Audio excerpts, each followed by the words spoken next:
Chapter 1031. Xiao Wanru had seen this palace maid before. She was the personal chief palace maid of the empress. She came back and stood behind the empress, which didn't arouse anyone's suspicion. Only Xiao Wanru, who had been paying attention to her, found that there was sweat on the forehead of this palace maid.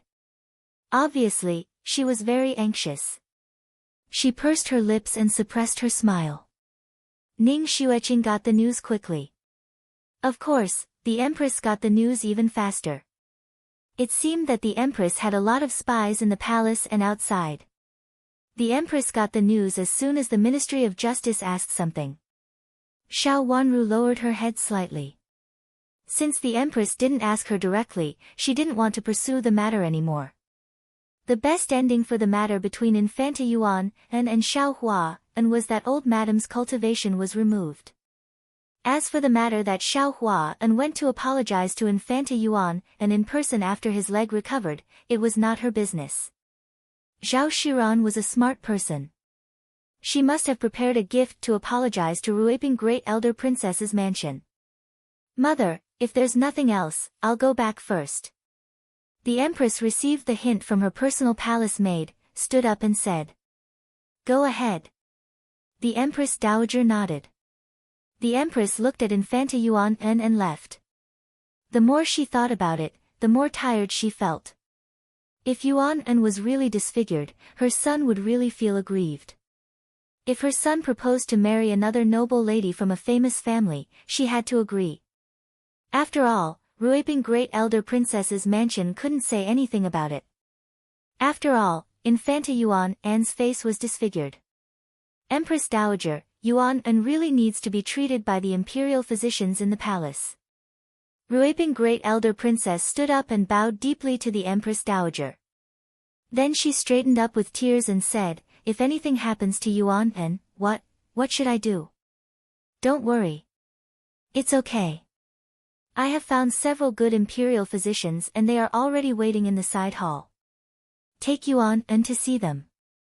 If you need anything else, just tell me. We can't let Yuan's face be disfigured on the day of his wedding. The Empress Dowager comforted her. Thank you, Empress Dowager. Ruiping Great Elder Princess thanked with tears in her eyes.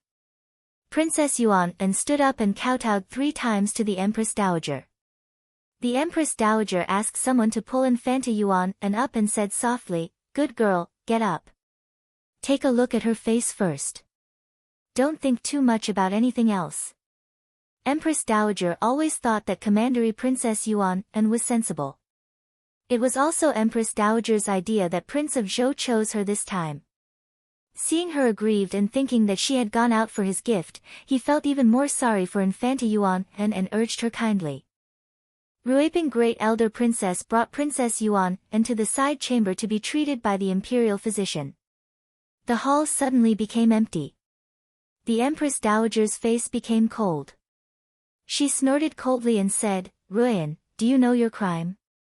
Ruiping Great Elder Princess hurriedly knelt down, kowtowed to the Empress Dowager and said, Empress Dowager, it is indeed Ruyan's fault.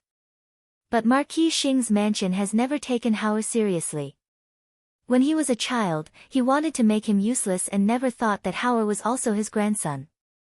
Now Ruyan is really worried about sending Howard back at this time and is afraid that something bad will happen to Howard.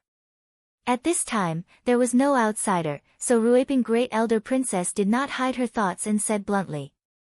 Just now, she had schemed against the Empress and proved the Empress's words to be true. In the future, even if someone said that it was inappropriate for Hao to still live in Rui and Great Elder Princess's mansion, Great Elder Princess could say that it was the Empress's idea. From this point, she had deliberately borrowed the Empress's words just now. She had been at odds with old Madame of Marquis Xing's mansion for a long time. There were fights between them from time to time. First, it was for Xiao Wanru's parents, and then it was for Xiao Wanru and her younger brother. Now something happened to Marquis Xing's mansion. According to Ruiping Great Elder Princess's character, she had to punish Marquis Xing's mansion again at this time. She would never let old Madame of Marquis Xing's mansion get any benefits. If someone else had such a mood, the Empress Dowager would definitely reprimand them. But the person in front of her was Ruiping Great Elder Princess, and she said it so honestly. The Empress Dowager fell silent for a moment. Her eyes fell on Ruiping Great Elder Princess. Great Elder Princess looked very strong. Even if she was exposed by the Empress Dowager at this time, she still looked a little tough. But the deep sadness in her eyes could be seen clearly. Xiao Yuanhao was indeed the only child of Ruiping Great Elder Princess. For this reason, the Empress Dowager had to think highly of Xiao Yuanhao, not to mention that Xiao Wanru was also involved. Xiao Wanru also knelt beside Ruiping Great Elder Princess without saying a word. She lowered her head, looking small and thin. The Empress Dowager sighed helplessly and waved her hand. Get up. Thank you, Empress Dowager. Ruiping Great Elder Princess breathed a sigh of relief and knew that this matter was over. She pulled Xiao Wanru up and sat down beside the Empress Dowager again. Ruiping Great Elder Princess, you have granddaughters and grandsons now. You must not be so capricious. Even if it is for their own good, you can't make trouble with Marquis Xing's mansion like this again. In the future, Marquis Xing's mansion will belong to Xiao Yuanhao. Looking at Ruiping Great Elder Princess, the Empress Dowager felt a headache. She had been making trouble for so many years and had endured it. She had long wanted to persuade Ruiping Great Elder Princess, but she felt that it was reasonable for her to vent her anger on Marquis Xing's mansion when she was alone and had no one to rely on. But the current situation was not like this. After all, Ruiping Great Elder Princess was a princess of the royal family. It was not good for her to always make trouble like this. Empress Dowager, Ruiping Great Elder Princess doesn't want to keep making trouble with Marquis Xing's mansion, but Ruiping Great Elder Princess feels. Ruiping Great Elder Princess gritted her teeth and looked around.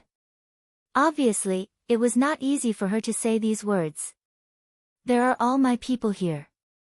Just say what you want to say. Empress Dowager said lightly, but she frowned. She had an intuition that it was not a good thing to say. Rui and Great Elder Princess had always been straightforward. Just now, when she was exposed, she was fearless and said that she had indeed plotted against the Empress on purpose. Now she looked like she wanted to say something but stopped on second thought, which was a bit strange. Empress Dowager, it's not that Ruiping Great Elder Princess doesn't want to say it, but there is no evidence. Ruiping Great Elder Princess said. Since there is no evidence, don't say it. Ruiping Great Elder Princess, you should know that you are the royal family's Great Elder Princess. Your words and deeds represent the dignity of the royal family. You can't do it at will. Empress Dowager rudely interrupted Ruiping Great Elder Princess. She waved her hand and said tiredly, you can leave, too.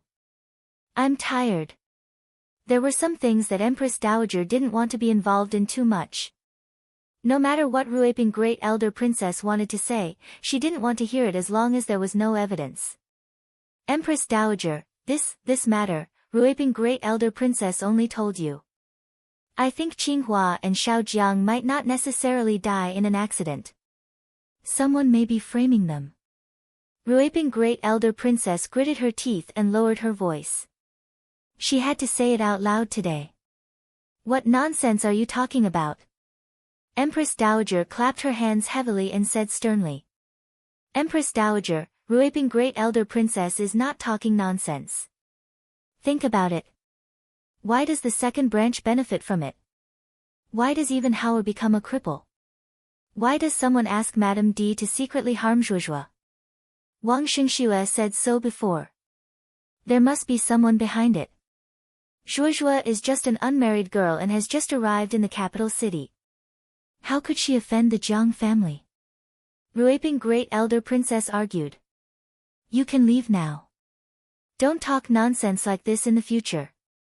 If you dare to talk nonsense again, I will not let you off easily. Empress Dowager's face darkened and she said angrily. Empress Dowager.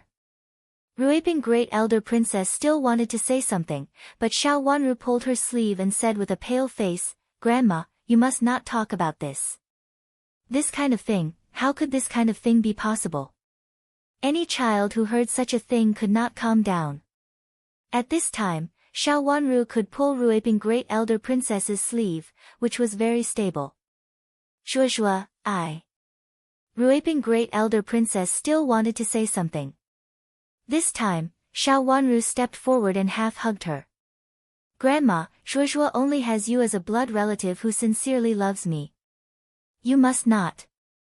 Xiao Wanru said with tears in her eyes. Empress Dowager's anger slowly calmed down. Xiao Wanru's life experience was indeed pitiful.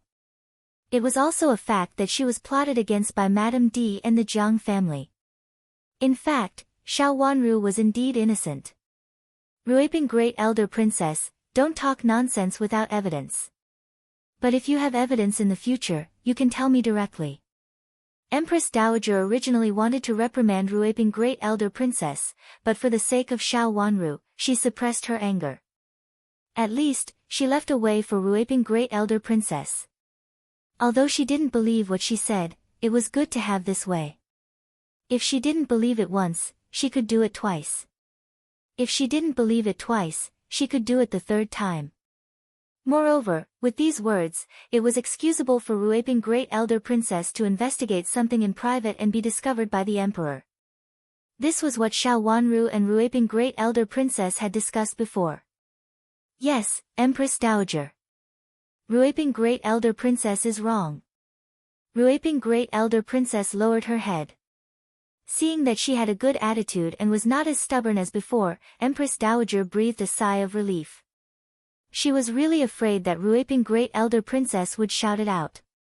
After all, there was no evidence. Moreover, it was something that happened more than 10 years ago. It was not a simple thing to dig it out now. Empress Dowager, I have something to report. An imperial physician came from the side hall and bowed to Empress Dowager. He looked so angry that his small eyes were wide open. At first glance, Empress Dowager could tell that the situation was not very good. He was the imperial physician who had treated Infanta Yuanan just now. Is there anything wrong with Yuanan? Empress Dowager asked in a deep voice. Just now, Infanta Yuanan and Ruiping Great Elder Princess acted like it was not a big deal. Why did it not seem to be the case now? The medicine that Your Highness used before was not good. We wanted to wash it off for Your Highness, but Your Highness refused and said that our medical skills were not good. Now you are jealous of others' medical skills. When the imperial physician thought of what had happened just now, he was so angry that his beard curled up. After working in the Imperial Institute of Medicine for so many years, it was the first time that someone had disliked the Imperial Institute of Medicine so straightforwardly. Not only one imperial physician, but 4 imperial physicians had been disliked. This had never happened before. It was not just an imperial physician who was disliked, but the entire Imperial Institute of Medicine. Chapter 1032. What's wrong with your medicine? Xiao Wanru thought of something and asked. It could be seen that Infanta Yuan attached great importance to the medicine since she was unwilling to let others wash it off. Infanta Yuan attached great importance to the medicine and even ignored the opinions of the imperial physicians. The doctor who prescribed the medicine must be extraordinary in Infanta Yuan's heart. Infanta Yuan's medicine was taken too quickly. We all think that although the injury on your face is not very serious, it's a problem of a woman's face, so it's better to nourish it gently. It can't be taken so quickly. Although it seems to work well for the time being, it hasn't cured the root cause in fact, and it's easy to make other mistakes. The imperial physician said righteously and sternly. What do you mean by making other mistakes? Empress Dowager also heard something else. If the treatment is forced, there may be some complications, and it may even weaken Infanta Yuan's ability to bear the medicine. In the future. After thinking for a while, the imperial physician gave a more direct answer in case Empress Dowager couldn't understand. It may be that Infanta Yuan is more likely to get sick in the future with some small lumps on her face, or it may be something else. In short, it's not a good side effect. Then why don't you remove the medicine and make a new mild medicine? The Empress Dowager understood it this time. It was true that it was easy to have some bad side effects if the medicine was overused. At that time, some people suggested using strong medicine for Chu Liuchen's health, but Empress Dowager didn't dare to agree. With Chu Liuchen's health at that time, strong medicine might kill him. Therefore, Empress Dowager didn't like to use strong medicine by force.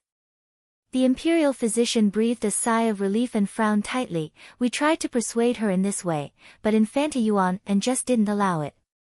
She said that she didn't want to have a scar on her face before her wedding, but even if she got married, she might not have a scar on her face. With Empress Dowager's words, the responsibility of the Imperial Institute of Medicine was reduced by more than half. In the future, even if Infanta Yuan and had any bad side effects, the Imperial Institute of Medicine couldn't be blamed. What a joke! Empress Dowager said unhappily. When she was about to order Commandery Princess Yuan and to wash off the medicine on her face and put on the medicine prescribed by the Imperial Institute of Medicine again, she saw Ruiping Great Elder Princess coming out of the side chamber in a hurry. Empress Dowager simply shut up and waited for her to explain. Empress Dowager, this is Yuan An's decision. Please let her do as she pleases. Ruiping Great Elder Princess said helplessly after bowing to the Empress Dowager. Initially, they thought that it was not a big deal. Who knew that the imperial physician of the imperial hospital was so serious and made a small matter into a big deal? Yuan An is insensible, but you are also insensible, the Empress Dowager scolded. It's not that Ruiping doesn't know how to behave. It's just that the doctor's medical skills are really good. He treated Hung Er's wound before. He's very good. Yuan An also said that the medicine used this time is very good and effective. If we change the dressing again, I'm afraid that there will be scars on her face during the wedding. This is a girl's only chance to get married. Ruiping Great Elder Princess explained. The imperial physician said that if we use their method, there may be no scars during the wedding, the Empress Dowager said. That's only a possibility, and the doctor said that she will recover after taking his medicine. Ruiping Great Elder Princess took a deep breath and said. One was possible, and the other was definitely good. Comparing the two, Infanta Yuan and would definitely choose the better one. At this time, Xiao Wanru had already sensed a hint of meaning. She looked at Ruiping Great Elder Princess and listened quietly without saying a word. At this time, whoever said it was wrong. Of course, the Empress Dowager was different from the Empress Dowager, so what she said was naturally right. Hearing Ruiping Great Elder Princess's words with certainty, the Empress Dowager thought for a moment and said, since it's your own decision, it's up to you. Since it was Infanta Yuan and Ruiping Great Elder Princess's idea, the Empress Dowager didn't want to interfere. Although she said it casually, she was a little unhappy because Ruiping Great Elder Princess went against her good intention. She waved her hand and said, Yuan An is not in good health, so he should go back early. He should rest early. Yes, Empress Dowager. Ruiping Great Elder Princess could also see the Empress Dowager's displeasure, so she left in a low voice. It seemed that she failed to accomplish what she came here, but Xiao Wanru got the good news. In fact, Ruiping Great Elder Princess was not very reconciled, but what could she do? The Empress Dowager's idea could not be disobeyed. After Ruiping Great Elder Princess left, everyone could see the Empress Dowager's displeasure. Even when Ruiping Great Elder Princess proposed that Infanta Yuan and come over to say goodbye to the Empress Dowager before leaving, the Empress Dowager refused. It became quiet in the hall. Xiao Wanru had already understood who the doctor who was valued so highly by Infanta Yuan and was. It was really fate. It was Dr. Chiu. Dr. Chiu seemed to have a special fate with her. Almost everything that happened around her was related to him. No matter in the last life or this life, Dr. Chiu was involved. Was it really a coincidence to meet Dr. Chiu? Xiao Wanru pulled the handkerchief in her hand and lowered her head to think about the process of meeting Dr. Chiu in this life. It had something to do with Deputy Prime Minister's mansion, Marquis Xing's mansion, Prince Zhou's mansion, and Ruiping Great Elder Princess. Such a doctor was an insignificant person, but he appeared almost everywhere, which was really suspicious. It seemed that there was an invisible thread tied to Dr. Chiu. Xiao Wanru had already inquired about Dr. Qiu's background from Mingqiu Nun. He studied under Mingqiu Nun's father, but because of different ideas, he was finally driven out of the sect. After that, he practiced medicine everywhere. Mingqiu Nun didn't know the details. Speaking of which, Dr. Qiu used to be Mingqiu Nun's eldest senior brother and the culprit who caused Mingqiu Nun and Dr. Qi to miss each other for so many years. Mingqiu Nun didn't tell Xiao Wanru about some private things. Xiao Wanru didn't know anything else. This person was originally an insignificant person, as if he was just a helpless small person. However, in the last life, he also hid himself very well, almost the same as Xiao Yanru. It was really a coincidence that she met such a person. Zhuozhua, the Empress Dowager is asking you a question. Xiao Wanru's sleeve was pulled twice. She raised her head and saw that the Empress Dowager and her grandma were looking at her. She immediately woke up from her thoughts. Imperial Grandmother, I just remembered that the prince is outside and I don't know how he is doing. For a moment, I feel a little. Speaking of this, Xiao Wanru blushed and couldn't go on. The newlyweds had to leave not long after they got married. They really missed each other very much, especially when the person they missed was her grandson. The Empress Dowager looked relaxed and said with a smile, Chen sent a letter to me. He should have sent a letter to you too, right? There is such a letter. There are only a few words in it. It only says that he is safe. Xiao Wanru lowered her head and said with a slightly red face. I have written a lot of trivial things here, but they are all nonsense. I don't think I have anything to say to you. You just tell me this kind of long-winded things. The Empress Dowager laughed. Xiao Wanru pulled her handkerchief and pouted slightly. She looked a little happy, but also a little unhappy. However, she didn't want the Empress Dowager to see it. She pursed her red lips, which made people feel more confused. The Empress Dowager and Rui, and Great Elder Princess both laughed. Look at her. She is unhappy and jealous of me. The Empress Dowager pointed at Xiao Wanru with a smile and said to Rui, and Great Elder Princess. Prince Chen didn't write many words to her, but wrote so many words to you. I guess he is unhappy, but he is afraid that you are also unhappy, so he has to show a smile. You haven't seen each other for so long. Isn't it the time when letters from home are worth thousands of gold? Rui, and Great Elder Princess shook her head with a smile. Zhuozhua, Prince Chen went out to do business. Of course, he can't be distracted at this time. You have just married into Prince Chen's mansion, so you don't know that Prince Chen was actually raised by the Empress Dowager wholeheartedly. Before the Empress Dowager, of course, he is different from you. Xiao Wanru blushed because of Rui, and Great Elder Princess's explicit words. She couldn't sit still anymore and suddenly stood up. Grandma, Imperial Grandmother, don't make fun of Wanru. After saying that, she secretly rolled her eyes at Rui, and Great Elder Princess, but the Empress Dowager saw it, causing the Empress Dowager to laugh again. Oh, you are going to fly into a rage out of humiliation. Exactly. If the Empress Dowager didn't say it, Rui, and wouldn't know it. Rui, and Great Elder Princess teased. Her words made Xiao Wanru blush again. She stamped her feet and refused to admit it. Her delicate look made the Empress Dowager and Rui, and Great Elder Princess laugh from ear to ear again. Seeing that the Empress Dowager was in a good mood, Rui, and Great Elder Princess and Xiao Wanru chatted with the Empress Dowager for a while before leaving together. After the two of them left the hall, the smile on the Empress Dowager's face faded. She leaned back and looked at the door of the hall with a serious look. What will happen if Chen is asked to marry a co-wife? The Empress Dowager said faintly. Nanny Wei, who had been serving beside her, frowned and said in a low voice, I'm afraid that Prince Chen won't agree. Since he is a prince, he has to agree whether he agrees or not. The Empress Dowager sighed with an indescribable look on her face. Although it is said that a co-wife can be in a common family, this is the royal family. If there is a co-wife, will there be 2 legitimate children in the future? What's more? Nanny Wei wanted to say something but stopped on second thought. If it was just a common family or an official's family, it was okay for other aristocratic families. But in the royal family, it was not necessarily a blessing. A princess and a co-wife were both legitimate children.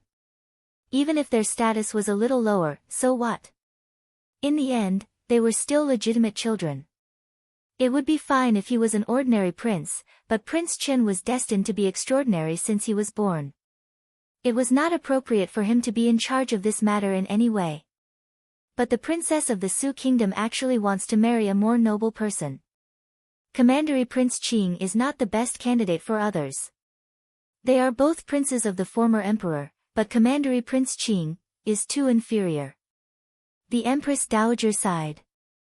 She did not like such a situation, but the emperor had already sent a letter of credence from the Su kingdom, which faintly showed that he wanted to marry the princess to Chu Luchen. Chapter 1033. That Princess Yutao wants to marry me? Chu Luchen also got the news, narrowing his eyes meaningfully and asking. Yes, it's not only Princess Yutao's idea, but also the idea of the royal family of Su country. Therefore, the letter of credence was sent to the capital city. Although our guards kept an eye on it, they only stared at the letters of Commandery Prince Qing and Ningyuan Army General. They didn't dare to stop the letter of credence from Su country. Xiao Xuanzi explained carefully. Speaking of this, he did have a headache. How could the letter of credence be intercepted at will, especially at this time? However, something happened to the letter that couldn't be intercepted. It clearly sent the message of Su country to the emperor, so that both the emperor and the Empress Dowager were attracted by it. She planned to plot against his master. Xiao Xuanzi felt a chill on his back. His master was not so easy to plot. Did Princess Yutao really want to die and wanted to marry him? There are 3 princesses in Su country. Princess Yutao is the oldest. Princess Yuyan is about the same age, and the last one is still young. Chu Luchen said lazily in a light tone. Xiao Xuanzi hurriedly said, Master, there are 3 princesses indeed, but only Princess Yutao and Princess Yuyan are of the right age. This time, Princess Yutao is going to marry, but Princess Yuyan has a good relationship with Commandery Prince Qing. It's said that she visits Commandery Prince Qing from time to time. Someone even saw them playing outside together. Who is their birth mother? Chu Luchen seemed to be a little interested and asked in detail. Princess Yutao's birth mother is from the Su country. She is the legitimate daughter of a large tribe in the Su country and is also the queen of the Su country. She has a noble status. However, I heard that Princess Yuyan's birth mother is a stunning beauty who is the favorite concubine of the Su emperor. She seems to be a Han who came from our place, but the Su country is very strict about the details. Xiao Xuanzi thought for a while and said. This favorite concubine only gave birth to a daughter? Chu Luchen asked. Not only a daughter, but also the first prince of Yan country. The current empress of Yan country has a little prince who is still in infancy and has no ability to compete with the first prince for the throne. I heard that many people of Yan country want to appoint the first prince as the crown prince of Yan country. If the empress of Yan country didn't have a powerful clan, she would have appointed this favorite concubine as the empress. Xiao Xuanzi sorted out the information he had inquired and then reported. From this perspective, the current situation in the Su nation was very similar to his own. Similarly, they didn't have a crown prince, and both sides were fighting openly and covertly for the position of crown prince. I remember that women in the Su nation can also inherit the throne. Chu Luchen said lazily. His smile looked gentle, but in Xiao Xuanzi's eyes, it was a bit cold and almost substantial. No matter how he looked at it, it made his heart tighten, as if something gorgeous and evil was slowly slipping through his eyes. There is such a saying, so a small number of people in the Su nation also support Princess Yutao, but the number is too small. After all, Princess Yutao has an elder brother. If she, a princess, marries far away, she will have nothing, let alone inherit the throne. If she wants to be the crown princess, she must also express in front of the throne that she will never marry, but she can choose a husband in the country and marry him into the imperial harem. Xiao Xuanzi said. This was the custom of the Su nation. princesses also had the right to inherit the throne, but they inherited it. The princesses who inherited the throne couldn't marry outside, and the son-in-law also had to marry into the royal family. Of course, the children born by them had to follow the princess's surname. As for marrying outside, it was definitely impossible. Contact Princess Yutao, and tell her that I want to see her. Chu Luqian stretched out his slender fingers and gently knocked on the table twice, and then said. He wanted to see Princess Yutao's will. If she really wanted to marry into the Su nation, he would not marry her, but he could help her marry anyone she wanted, even Chu Liuzhou in the capital city. But if Princess Yutao was also forced and didn't want to marry into the Su nation, it would be great. Yes, master, I will arrange it right now. Xiao Xuanzi nodded knowingly, and left with a smile. He already had an idea in his mind. The news from Princess Yutao came quickly. When Chu Luqian just leaked the news, there was a reply from Princess Yutao. That night, Princess Yutao came from the Su nation with 2 trusted subordinates and secretly entered the city. The city was now under Chu Liuqian's control. Although Princess Yutao came in disguise, she immediately got the news. Princess, could it be fake? Did the people on the first prince's side do it on purpose? A maid dressed as a maid pulled the clothes of Princess Yutao, who walked in front of her, uneasily. In order to prevent others from recognizing her, Princess Yutao was dressed in a simple Han woman's clothing. Half of her face was covered with a veil, revealing only a pair of bright and beautiful eyes. Her bangs were long, concealing the glimmer of light in her eyes. From her appearance, she looked like an ordinary Han lady. The 2 maids were also dressed in the same way, but from their clothes, they seemed to be serving maids. This was the border, and the wind and sand were strong. The veil was not to prevent others from seeing her face, but to block the wind and sand. Especially on such a windy day, there were many Han women in the city who dressed like this. It won't happen. Princess Yutao shook her head. She was very beautiful, not the kind of delicate beauty, but a bit vigorous. She was much taller than ordinary women of the same age. Why not? Think about it. Before the messenger came, there was no such intention. I didn't expect that when the messenger came, there would be such a rumor. It was said that you have a crush on Prince Chen, but in fact, you haven't seen Prince Chen, so how can you have a crush on him? The maid said indignantly. Princess Yutao had never thought of marrying a man of low status, nor did she think that one day she would marry to the other country. The princess's ambition had never been this. But the news spread, and many people even believed it. Even the emperor came to ask the princess. In the past, the princess had repeatedly told the emperor that she would not marry. Isn't there a painting? I've seen it, and naturally there will be a rumor. Princess Yutao sneered. Her elder brother and second sister deliberately made people think that she had a crush on Prince Chen, and even encouraged her father to send a letter of credence, hinting to the emperor of Dongzhang that they wanted the 2 families to marry each other. From then on, the 2 families could live in peace, and if there were any problems, the 2 families could also deal with it together. Thinking of the painting, Princess Yutao's face became more and more gloomy. At that time, she was also curious, so she took a second look. It was also this look that stunned her, so she was caught by Yu Yan. At that time, there were many ministers who saw this scene, and after hearing Yu Yan's words, many nodded. Some of them were really stunned when they saw her, while some were originally on Yu Yan's side. Of course, their purpose was to make her marry far away and give up the throne. How could she be reconciled? Every time she saw her mother's tears, she would not be reconciled. She was just a woman who fled from the Han dynasty.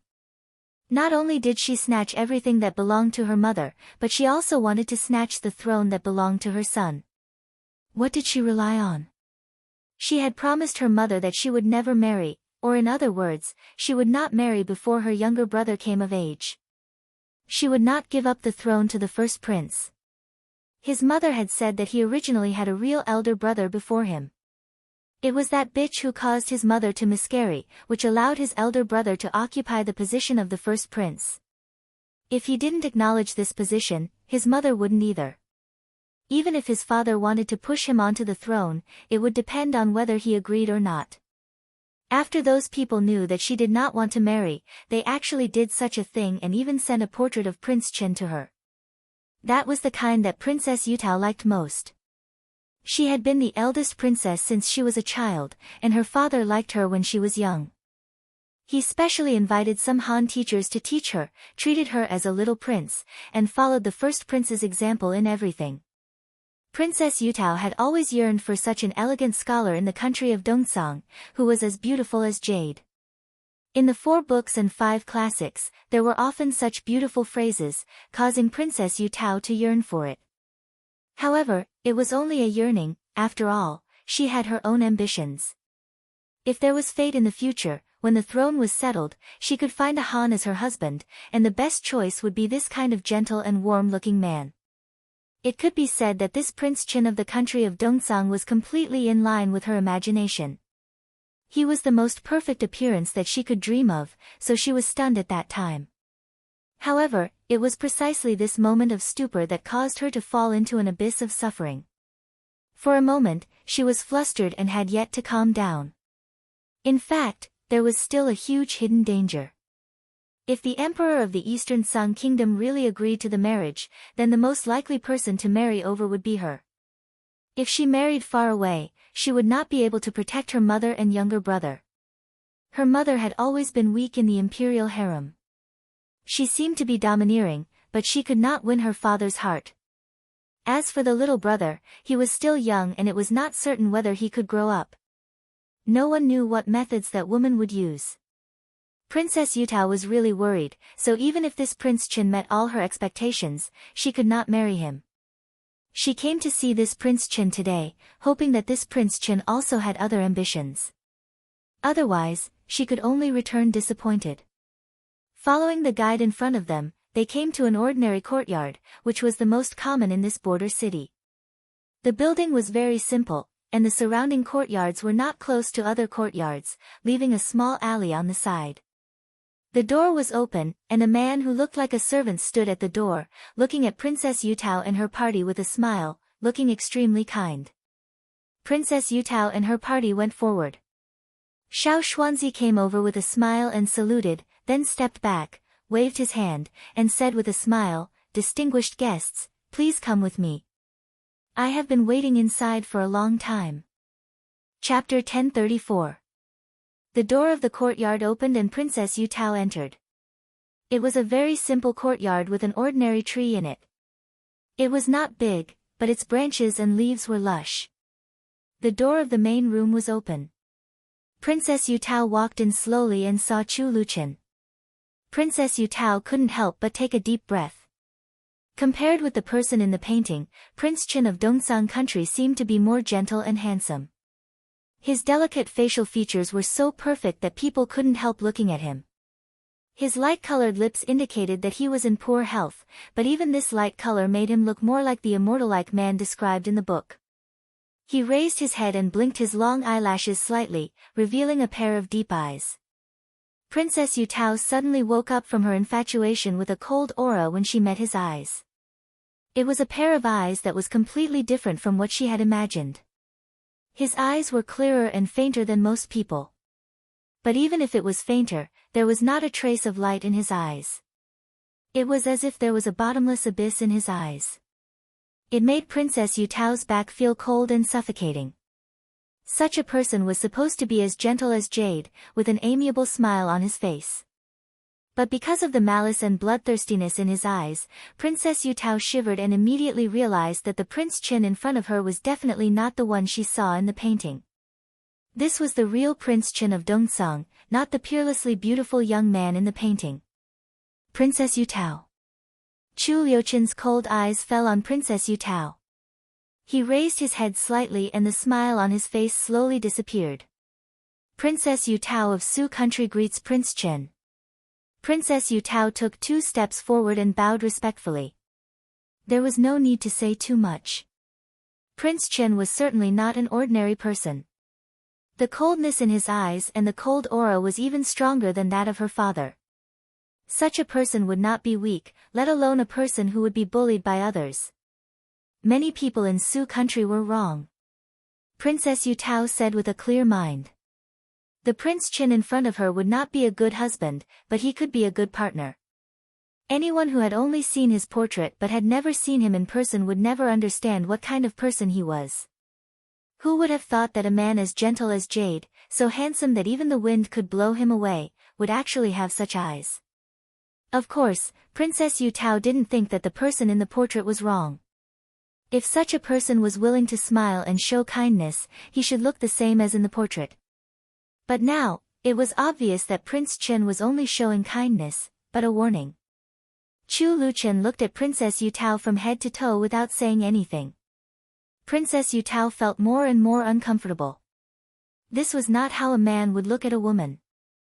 There were many suitors around Princess Yutao, but none of them made her feel uncomfortable like Chu Luchen.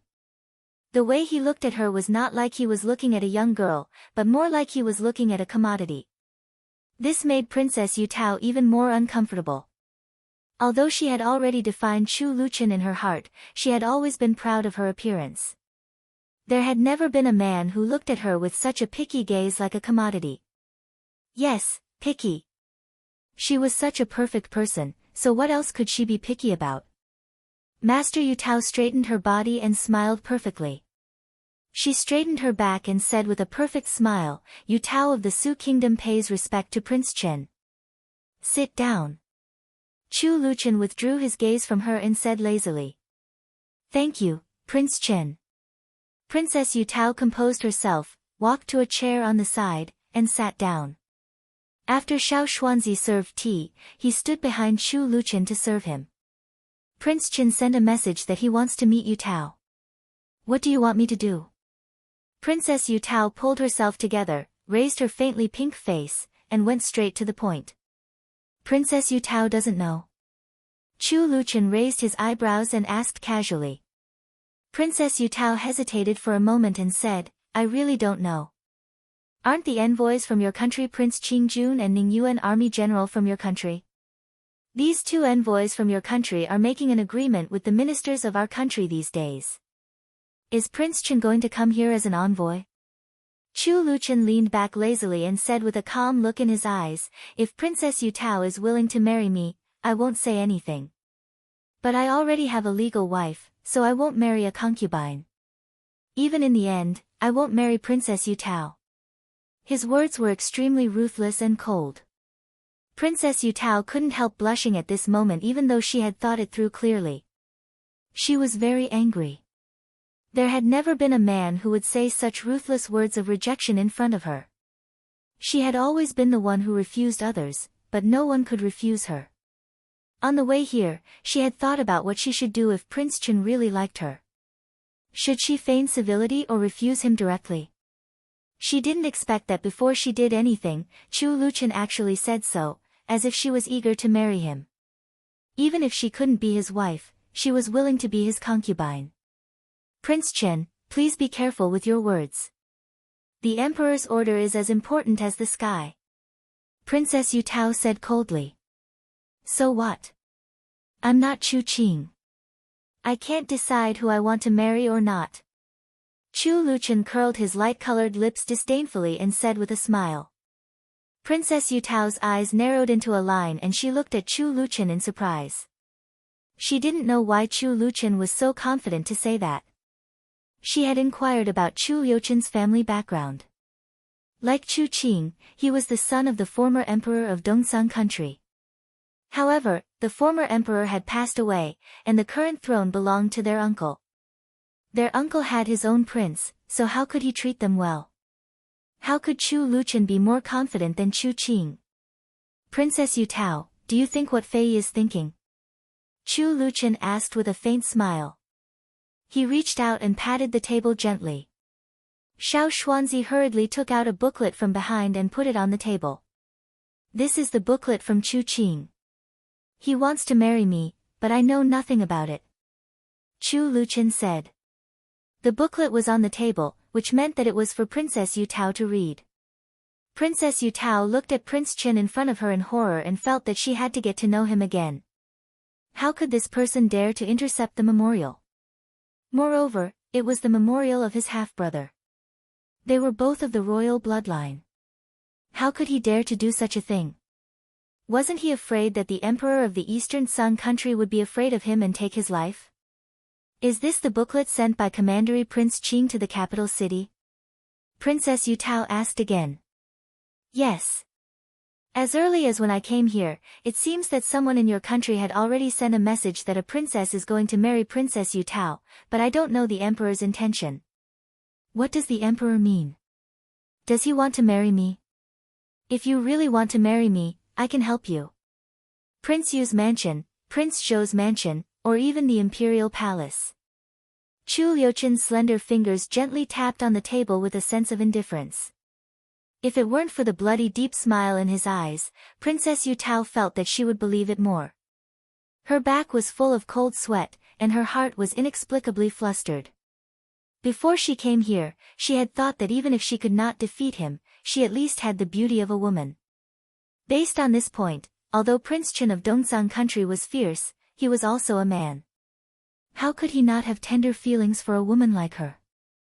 In fact, this was the most important reason why Princess Yutao dared to take the risk. Her own appearance made her believe that no man would mercilessly deal with her or kill her. But now, she was not sure. In Prince Chen's eyes, she could not see any pity, only deep malice, and even a faint bloodthirst, which made his handsome face seem to be covered with a layer of fog. But for a moment, she felt it was very clear. She could clearly see the coldness and ruthlessness. What shocked her more was the domineering tone in his words, as if he could send her anywhere he wanted. In Prince Chen's eyes, she was never a woman who deserved tender feelings. She was a commodity. Yes, she was a commodity that could be disposed of at will. This feeling was very bad. Princess Yutao pulled herself together again, stood up, and bowed to Chu Luchen elegantly. Prince Chen, I don't want to marry you.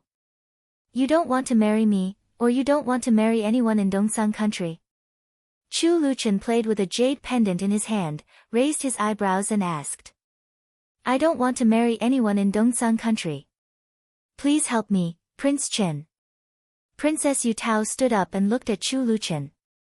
She did not dare to hide anything and said bluntly. She would not read the booklet on the table, nor did she need to read it. Now, she expressed her attitude. It was a very clear attitude. If Your Highness Prince Chen can help me, I will definitely repay your kindness. Princess Yutao is very smart. Chu Luchen nodded, pointed to the chair, and said, Princess Yutao, please sit down first. Since Princess Yutao asked me for help, I have to help her. I can't let others take advantage of her. But your country's letter of credence has been sent to my uncle, so you can't refuse to marry the princess, right? Chu Luchen suddenly chuckled, indicating something. The letter of credence had been sent, which meant that the two countries wanted to marry each other. Basically, it was settled, but the candidate was not confirmed. If Su country wanted to marry a princess, it could only be Princess Yu Yan. Of course, they could also choose other princesses from the royal family to be conferred the title of princess and marry into Dongsang country. Now, it was up to Princess Yutao to decide who to marry. This was also a benefit that Chu Luchen gave to Princess Yutao, or his sincerity. This sincerity was a bit cold and domineering, as if Chu Luchen could decide who to marry. Princess Yutao's expression became more and more cautious. If it weren't for the previous confrontation between the two of them, she would think that Prince Chen had great ambition but little talent, and the current situation was even more exaggerated. However, after the secret confrontation between the two of them just now, Princess Yutao no longer felt that his words were arrogant. Then, who should go to Dongsang country? Chapter 1035. Princess Yutao thought for a moment and said, we can have imperial father confer imperial uncle's daughter the title of princess and have her marry into your esteemed country. Her father had 2 brothers, and each of them had a few daughters. Any one of them could be married off to the kingdom of Eastern Sung as a princess, and it could also be considered as completing the relationship between the two countries. Princess Yutao is truly kind. I heard that the first prince of your country is very likely to become the crown prince. In the future, the first prince's bloodline should be more powerful than Princess Yutao's bloodline. If the first prince's sister marries the son of the first wife of a large clan, then the Su nation will belong to the first prince's family. Chu Luqian chuckled meaningfully. Princess Yutao's face changed dramatically. She gritted her teeth and said, "Let Yuyan marry into the kingdom of Dongzang, but can you be sure that Yuyan's marriage will not be satisfactory?" She was afraid that after Princess Yuyan married into the kingdom of Eastern Song, she would find a powerful faction for her elder brother and let Eastern Song help the crown prince seize power. My 2 elder brothers have been engaged as legal concubines. Even if the princess of the Su kingdom marries me, she can't be the legal concubine. As for the concubine wife, it's just a saying among the people. Basically, there are no concubines in the royal family. Of course, she can also be a concubine. This position seems to be a little low for a princess of a country. Only the legal concubine of Commandery Prince Qing is unknown. Chu Luqian looked at her and lifted his thin lips slightly. It wasn't that Princess Yutao wasn't ambitious, but she was very ambitious. That was good. He liked to make deals with ambitious people. At times like this, it was better to have ambition than to not have it. Of course, he preferred the inheritance method of the Su nation. Not only could it be passed down to sons, but it could also be passed down to daughters. If Chu Luyue and Chu Liuzhou married a princess of the Su country, she must be the princess. Even if Chu Luyue and Chu Liuzhou didn't decide on the position of the princess, they couldn't marry the princess of the Su country as the princess. Once they married her, it meant that they gave up the position of crown prince. The royal family wouldn't allow the bloodline of the Su country. The people of the Su kingdom might not understand this point, but the people of the Dongzang kingdom would, especially the royal descendants like Chu Luqian. Therefore, it was impossible for Chu Liuxin to marry Princess Yuyan. After all, Chu Liuxin's mother still had her own ideas. Of course, there was also the possibility that she would be brought into the palace by the emperor. It all depended on the emperor. Commandery Prince Qing once said that his fiancée is a lady from a prestigious family. Their families have been engaged for a long time. They have been engaged since they were young and they have different feelings for each other. When they returned, they planned to get married, Princess Yutao said in surprise. Is that what he said? Chu Luqian played with the teacup in his hand and said with a faint smile. Commandery Prince Qing did say so, and he said it in front of all of us. He also said that he would buy something for his fiancée this time. It seems that he is very affectionate. Princess Yutao sensed something strange and asked in confusion, are these all false? Of course it's true. However, his fiancée is just the niece of a low-ranking official. She can even be said to be an orphan. Of course, he has no affection for her since he was a child. He was raised in a special place since he was a child, so how could he have the companionship of his peers? Moreover, my uncle may not really agree to this marriage. If the princess of your country marries him, Chu Qing is a good choice.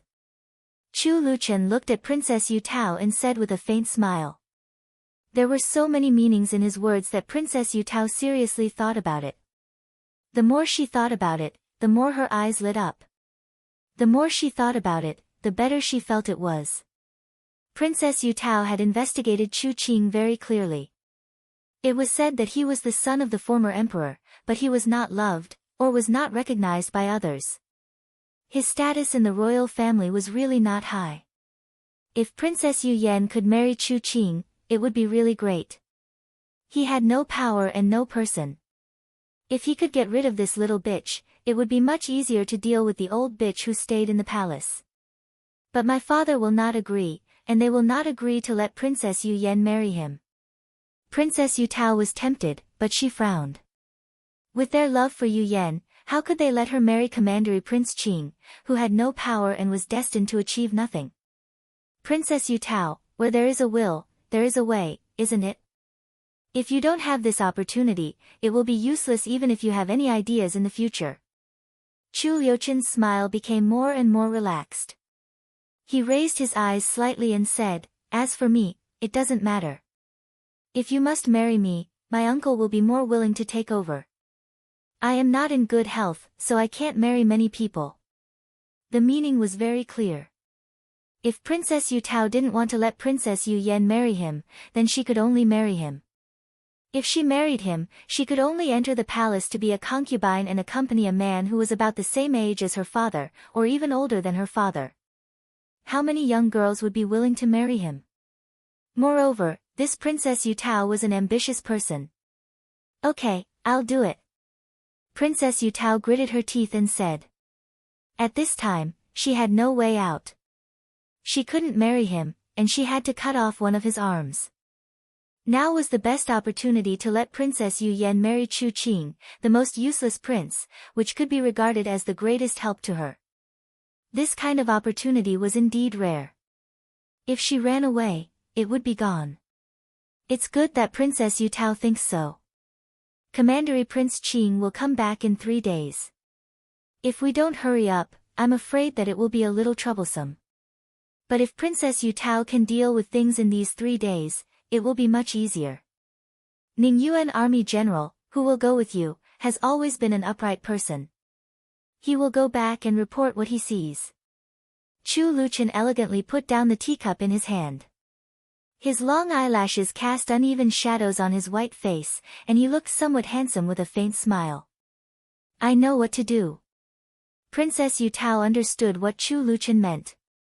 She had to do something. Not only did she have to do it, but she also had to let Ning Yuan Army General of the country of Dongzang see it. In that way, neither Yu Yan nor Commandery Prince Qing could escape. Originally, Commandery Prince Qing just wanted to marry a woman who was not powerful, and even the emperor was not satisfied with her. Therefore, he wanted Yu Yan to be his wife. Although she had a good reputation, she had no real power. The down-and-out Commandery Prince Qing's wife was really useless. Princess Yu Tao came and went secretly without alarming anyone. No one knew that she had reached an agreement with Chu Luqian. The Su Kingdom was still preparing to marry her, and the capital city was also preparing to welcome the princess of the Su Kingdom. As for where the princess would go in the end, they hadn't figured it out yet.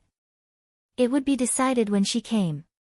Since she came, the country of Dongzang would make the final decision. The Su Kingdom was originally a small country, and its national power couldn't be compared with that of the country of Dongzang. The advantage it had was that it was a remote and barbarian land, which couldn't be easily entered by others. But something happened to the Su Kingdom, and it happened to appear in front of Qin Huaiyong. Not only him, but also the 2 prime ministers of the Su Kingdom, who were accompanying the Su Kingdom, were also dumbfounded. There were 2 people on the bed in the room in front of them. The door was kicked open heavily. The 2 people on the bed had no time to put on their clothes. Chu Qing only pulled a corner of the quilt. On the other side, the beautiful Princess Yu Yan's face was as pale as jade. She was shivering and wrapped most of the quilt. At first glance, one could tell what they had experienced. Early this morning, Chu Luqian from the country of Dongzang sent a letter. Such a letter was usually opened and read by Chu Qing and Qin Huaiyong together. Since the letter was delivered, Qin Huaiyong came to find Chu Qing, and the 2 prime ministers of the Su Kingdom followed him. Previously, everyone was talking about the peace marriage between the princess of the Su Kingdom and the country of Dongzang. Although they didn't specify who it was, the meaning was very clear. Basically, it was Princess Yu Tao. Qin Huaiyong and Chu Qing also wrote a letter to tell Chu Luqian about it. Of course, they wouldn't say that the candidate of the peace marriage was Chu Luqian. They only said that the princess wanted to make peace, and today was the day that Chu Luqian would reply to them. The people of the Su Kingdom were also very anxious, so they came with them. After entering the door, they saw that the servant outside was very flustered. When he went to report, he seemed to fall in a panic. Qin Huaiyong saw that something was wrong, so he didn't want the servant to lead the way and went directly to the main room.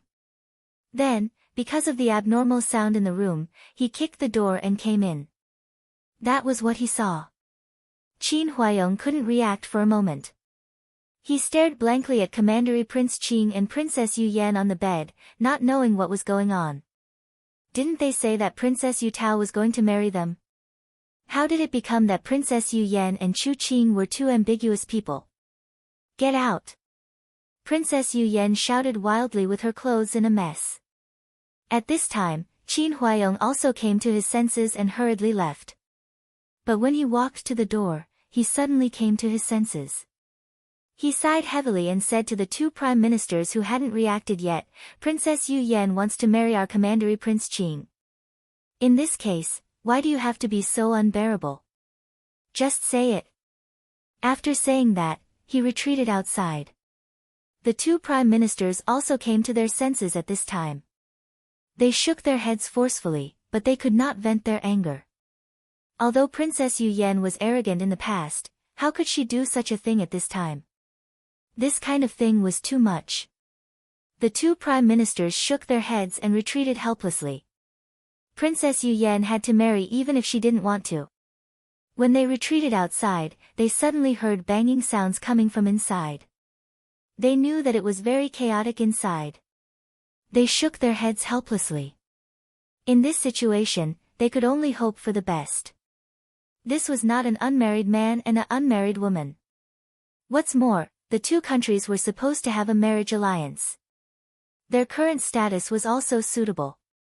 This was good, and it saved them a lot of trouble. The two prime ministers were helpless at first. They looked at each other and could only do this. Qin Huayong stood in the corridor and looked at the gloomy weather outside. He didn't say anything else. Everything had been decided, and it was meaningless for him to say anything else. The one to marry was not Princess Yu Tao of the Su Kingdom, but Princess Yu Yan. The person to marry was also determined. It was Chu Qing, who had the most hopeless royal bloodline in the country. This was different from what he had expected. What? Marry to the kingdom of Dongsang? In a gorgeous palace, a gentle-looking woman was so shocked that the covered bowl in her hand fell to the ground and smashed into pieces. Chapter 1036. That's what the emperor said. He said that in the current situation, the second princess has to get married. The eunuch knelt on the ground and reported carefully. I will never agree. The woman stood up and was about to go out angrily. Your Highness, please calm down. An old maid stood up behind her and bowed respectfully. The woman stopped in her tracks. She was very beautiful. Although she was old, she was still so beautiful that it made people feel pity for her. What was especially outstanding was the gentleness that seeped out from her bones. It was as if just a gentle expression could make people want to protect her. However, the woman had lost her gentleness in the past. What had happened had shaken her foundation. How could she maintain her calmness in the past? It must be the Empress's side. It must be the Empress's side. How dare they? The woman stopped and scolded harshly. Your Highness, please be careful with your words. The old maid waved her hand and the eunuch left. Your Highness, this is the only thing we can do now. If the envoy of Dongsang country sees Commandery Prince Qing and the second princess together, we will have to do it. Even if you insist on not marrying him, the second princess will not be able to marry a good man in our country.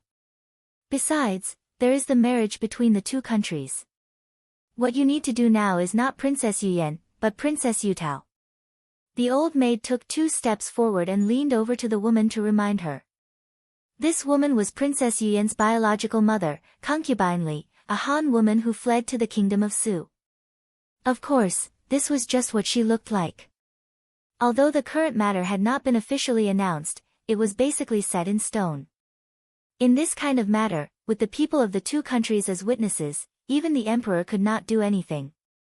Princess Yu Yan had to marry, whether she wanted to or not, she had to marry. What else can Yu Tao do? Concubine Li said impatiently. Her mind was full of her daughter's marriage to the kingdom of Dongsang. How could she be willing? Princess Yu Yan wants to marry to the kingdom of Dongsang, and her husband is Commandery Prince Qing. Although Commandery Prince Qing is not good, think about it. Isn't it fortunate that he is still Commandery Prince Qing? The old maid tried to persuade her patiently, but there was another meaning in her words. Hearing her words, Consort Li's face darkened. She snorted, I don't think Chu Qing is good. He really thinks of himself as, Your Highness, be careful with your words. The old maid interrupted Consort Li again. She looked around and found two of Consort Li's confidants standing on both sides. Your Highness, the Empress has schemed against Princess Yuyan. Shouldn't we do the same? Even if Princess Yuyan has to marry the Empress, what about Princess Yutao? We can't let Princess Yutao stay in the country.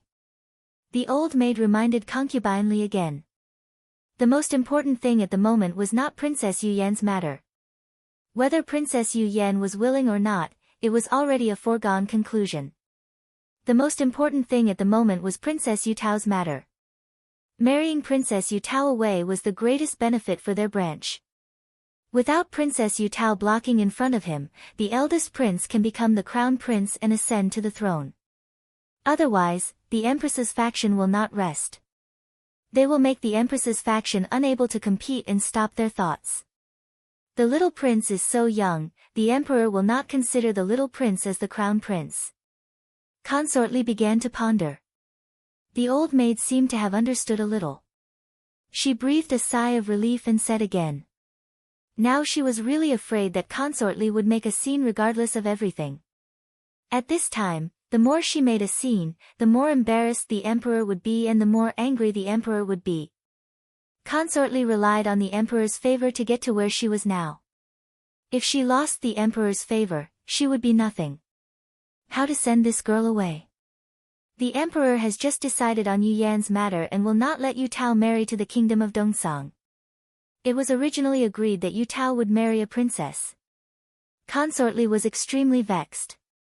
Of course, she also hoped that Yu Tao would go far away, to the point where there was no end in sight. That was why she tried to persuade the emperor to marry Yu Tao to the kingdom of Dongsang. She didn't expect that in the end, it would be her own daughter who would go. This stifling feeling made her face turn ashen. It must be the Empress, that bitch, who was going to marry Yu Tao, otherwise how could it be Yu Yan? Your Highness, don't worry. You can blame it on Prince Chen. The old maid said meaningfully. The so-called Prince Chen, of course, was Prince Chen of the kingdom of Dongsang. He was the son of the former emperor, but he lost the throne and did not have long to live. He was originally the husband that Consort Li had chosen for Princess Yutao. He was not only good-looking but also had a noble status. However, he did not have a good health and could only live for a few years. Even if Yutao married him and had a noble status, she was just a widow. And the most important thing was that even if Yutao married him, Prince Chen was also a man who married a princess. It was said that Prince Chen and Princess Chen had a good relationship. Whether in terms of status or affection, Princess Yutao would not have a good life if she married him. What can a sick person do? Consort Li said impatiently, but at the same time, she breathed a sigh of relief. Fortunately, her daughter did not marry Prince Chen, otherwise she would be a widow. It can be said that Prince Chen has already known about it. We can't have a quarrel between the two countries because of Princess Yutao. I heard that Prince Chen is very favored by the Emperor of the Kingdom of Dongsang. If Prince Chen says something, Princess Yutao has to marry him. The old maid suggested. Okay, send a gift to Prince Chen and let him ask for it. Consort Li gritted her teeth and nodded. Come and help your highness dress up. The old maid took a step back and said in a loud voice. Then she lowered her voice and said, Your Highness, remember not to disobey the emperor. You should be more reasonable than the emperor and be more aggrieved and submissive than in the past. I know. Consort Li nodded. For so many years, she had been like this and knew how to deal with the emperor. Just now, she was so angry that she lost her mind. She was going to see the emperor now. Although she would agree to it, she had to push Princess Yutao out and express her grievances. She was indeed aggrieved. Since she came to the kingdom of son-in-law, she had been aggrieved, but she had to wait for the opportunity to make a comeback. The kingdom of son-in-law was turbulent because of the affairs of Princess Yutao and Princess Yuyan. There were only a few days left. In Marquis Xing's mansion of the kingdom of Dongsang, old madam looked at the palace nanny in front of her in disbelief. She struggled to stay upright and asked, Is this the Empress's idea? Yes, it's the Empress and the Empress Dowager's idea, the nanny said expressionlessly. Old Madam's hands became weak and she almost fell. Nanny Yu hurried forward to support her. Only after Nanny Yu gave her a hand did she manage to support her. Is it because of Infanta Yuan or Princess Chen? Old Madam asked unwillingly. Infanta Yuan is seriously injured. Princess Chen is just a junior and a married junior. I heard that the relationship between Princess Chen and Marquis Xing's mansion is not good. The palace nanny still said expressionlessly, but she did not say who it was or who caused it. It seemed that both of them had their reasons. Old Madam pointed at her with trembling fingers. Old Madam, you should thank the Empress. Nanny Yu reminded her in a low voice anxiously. The Empress's idea was also the Empress Dowager's idea. Even if there was no imperial edict, it was equivalent to an imperial edict, and no one could refuse it. Thank you for your kindness, Empress. But is there a time limit? Old Madam gritted her teeth and had to swallow her anger. She suppressed the sweetness in her throat and slowly became sober. Of course, she could not contradict the Empress's idea at this time. The Empress only said that Old Madam should rest in peace. The palace nanny said. Yes, I know. Old Madam said. The nanny in the imperial palace bowed to Old Madam and left. Nanny Yu hurriedly chased after her and caught up with her at the door. She handed a pouch to Nanny Yu with a smile and said modestly, just now, Old Madam was so surprised that she forgot some etiquette. Please forgive her. When Nanny Shi came before, she said that Old Madam was too hot-tempered and straightforward. Nanny Yu smiled and said.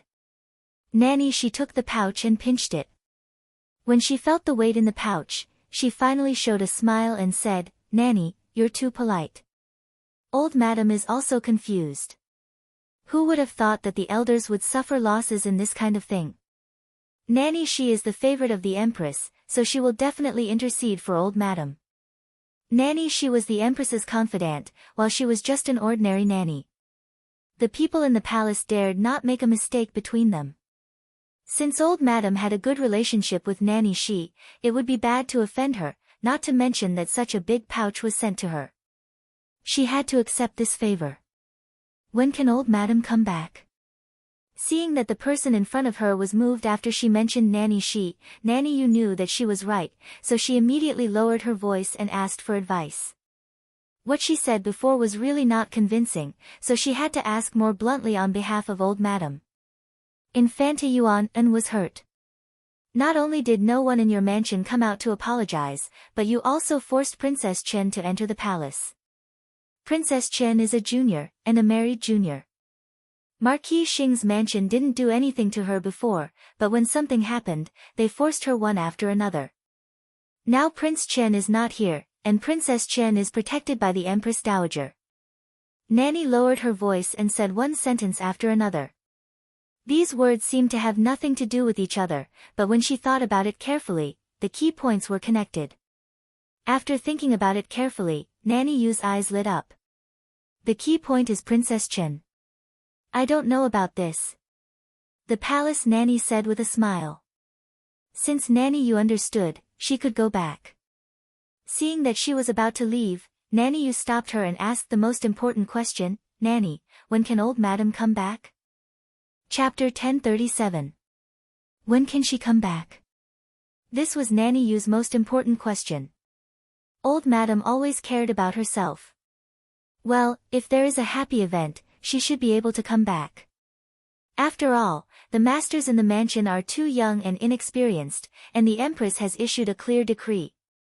The nanny in the palace wanted to make friends with Nanny Shi after taking benefits.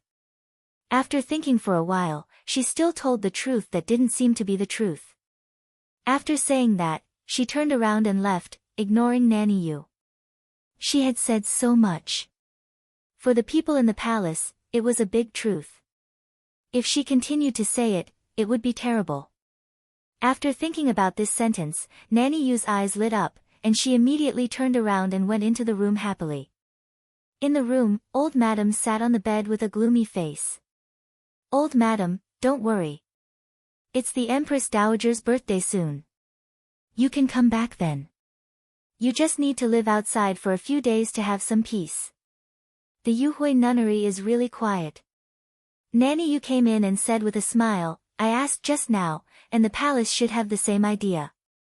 It's because Princess Chen was forced to come forward, which annoyed the Empress in the palace. It's her again. Old madam patted the quilt angrily and said, I know she is a scourge, old madam, please be careful. Nanny Yu hurriedly stopped her. There were many servants in the room just now, although they all stood aside with their heads bowed. Leave. Old madam said coldly. The servant girls bowed their heads and left. What else did she say? After everyone left, old madam asked with a livid face. She never expected that she would be the one who failed to make peace with the Empress in the end. Nanny Yu only said that if there is a happy event, you can come back. After all, there is no elder in the mansion who can manage the affairs of the backyard well. If something goes wrong, it will not be good. Nanny Yu hurriedly said. Old madam immediately understood what she meant. What could be better than the birthday of the Empress Dowager? The birthday of the Empress Dowager was near. Thinking of this, his heart relaxed a little, and the gloominess on his face dissipated a lot. If that was the case, then it would indeed not be long. Since her safety was not a big problem, old madam thought about the previous matter again. Who on earth told on me? I can't tell. It seems to be related to Infanta Yuan and Princess Chen. She also said that Prince Chen is not in the capital city, so Empress Dowager takes special care of Princess Chen. Nanny Yu shook her head and said, I think it was Infanta Yuan who went to the imperial palace to complain, and then Princess Chen also went to the imperial palace to plead for mercy. Then something must have happened that made the Empress vent her anger on you. What exactly happened in the palace was not something that a servant like her could know. She could only rely on what the nanny in the palace had said and some of her own guesses. She's so useless. I asked her to do such a small thing, but she didn't do it well. Old madam patted the edge of the bed hard. Of course, she was talking about Xiao Wanru.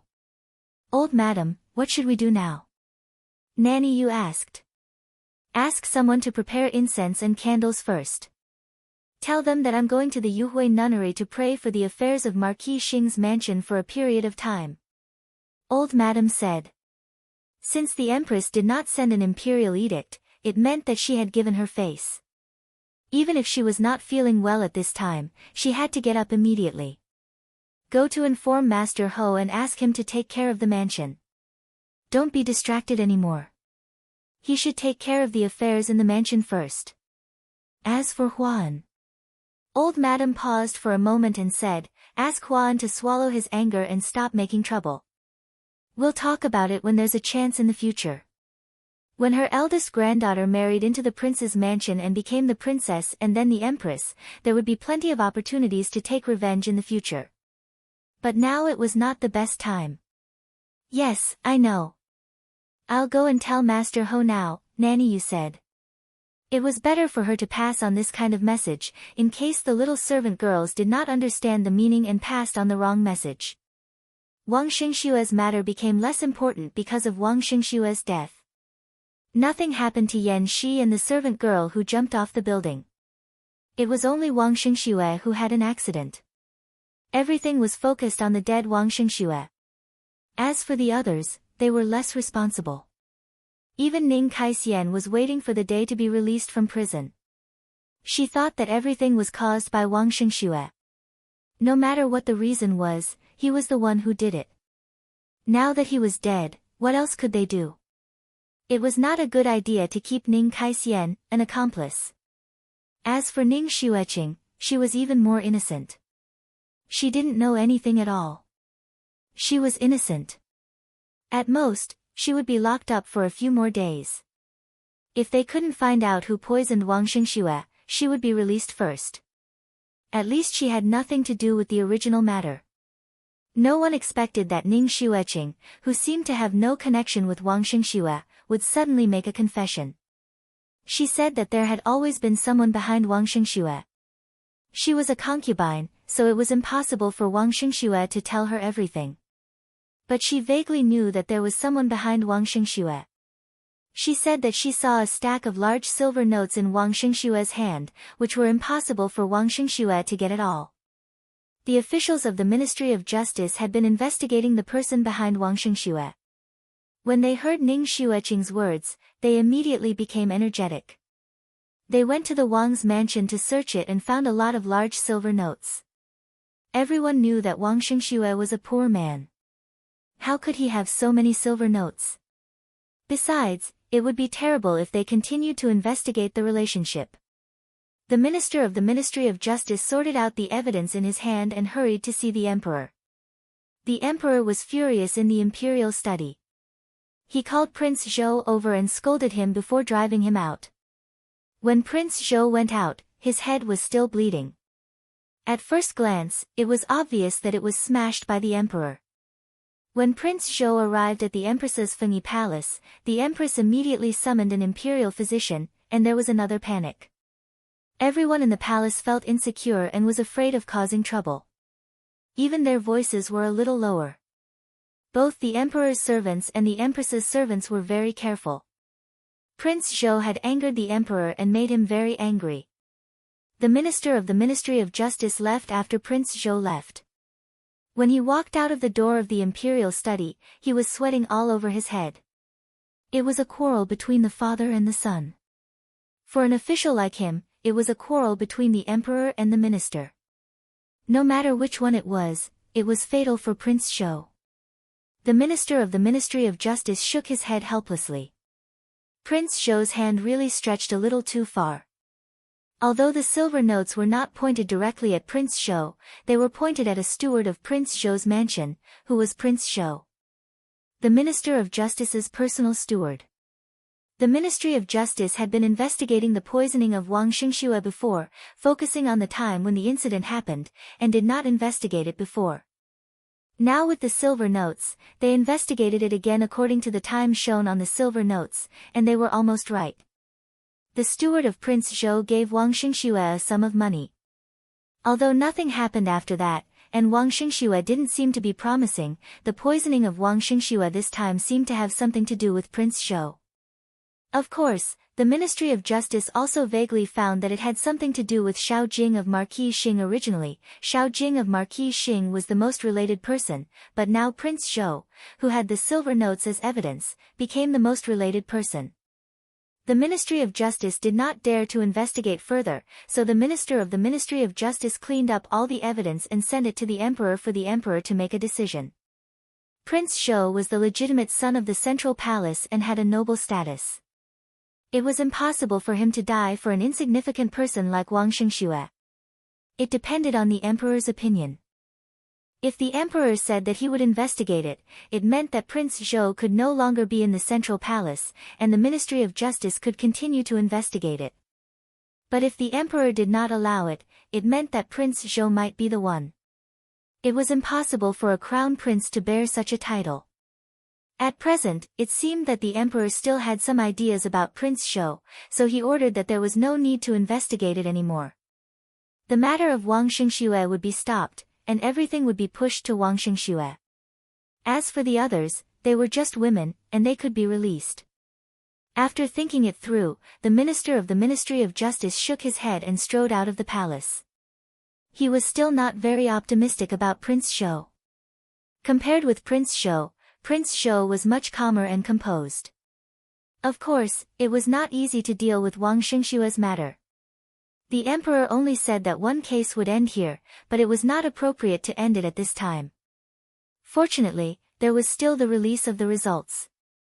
The Minister of the Ministry of Justice thought that it would be better to put it on the same day as the release of the results, so that these scholars would not pay attention to Wang Xingxue's matter. Wang Xingxue's matter was a big deal, because it was related to the affairs of all the scholars in the world.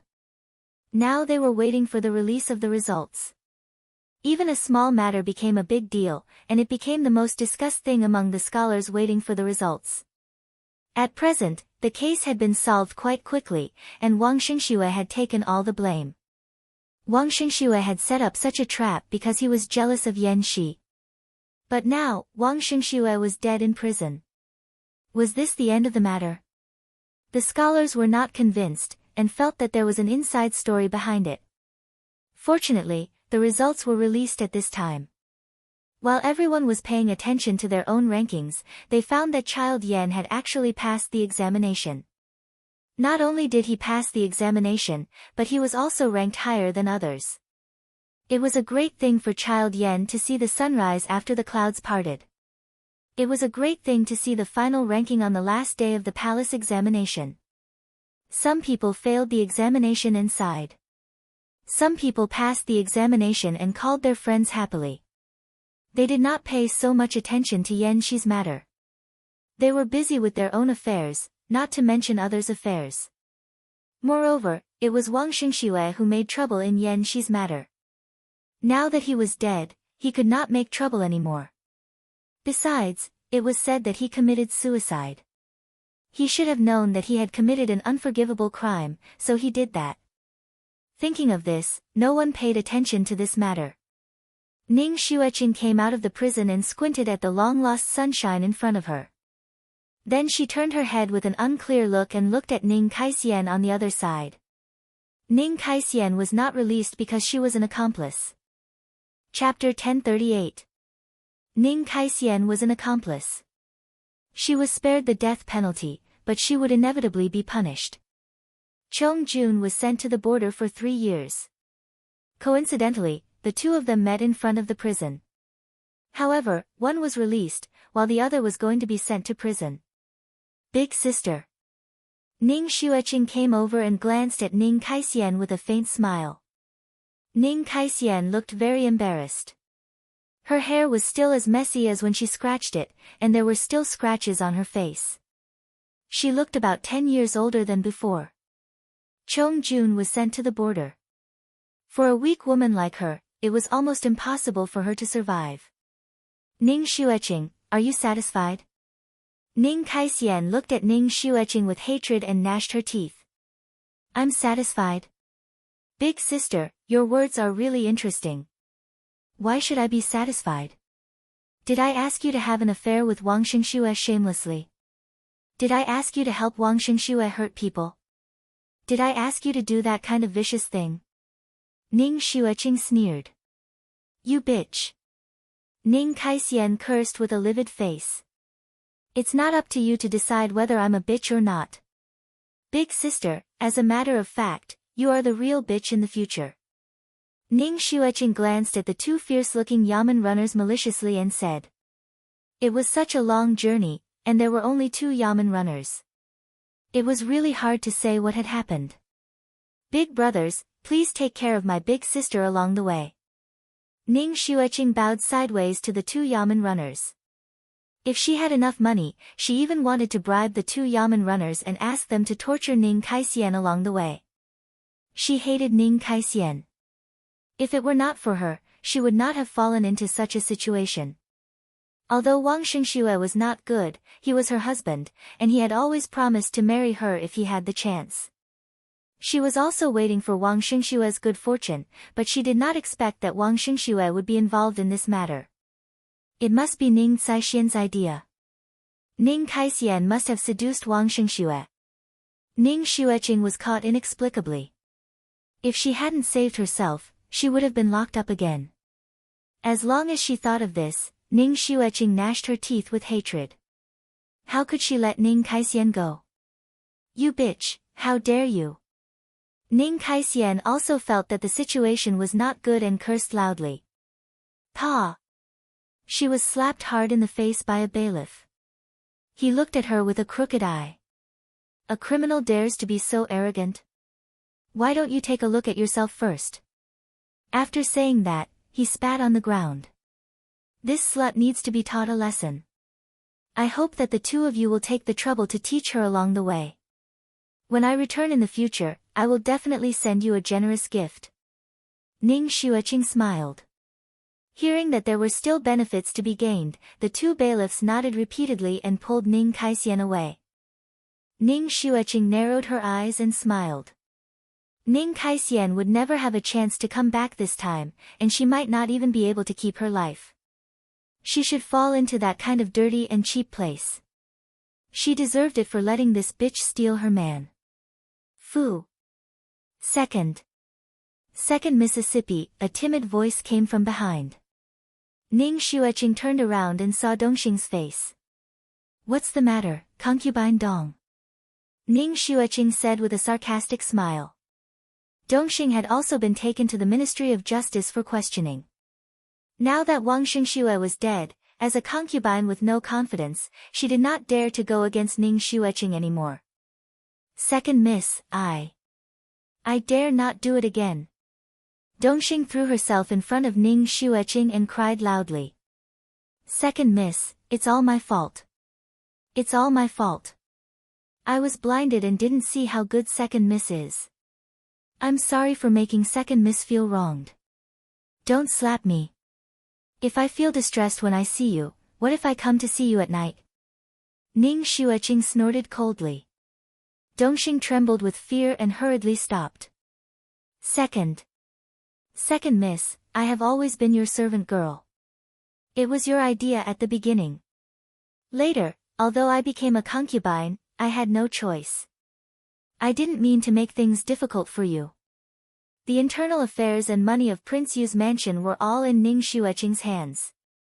At present, as a concubine who was nothing, she had to rely on Ning Xueqing if she wanted to survive. Well, it's all over. Get up. We'll live well as before. Since young master is gone, there's no need for us to quarrel. Hearing that she mentioned the past, Ning Xueqing's face changed slightly.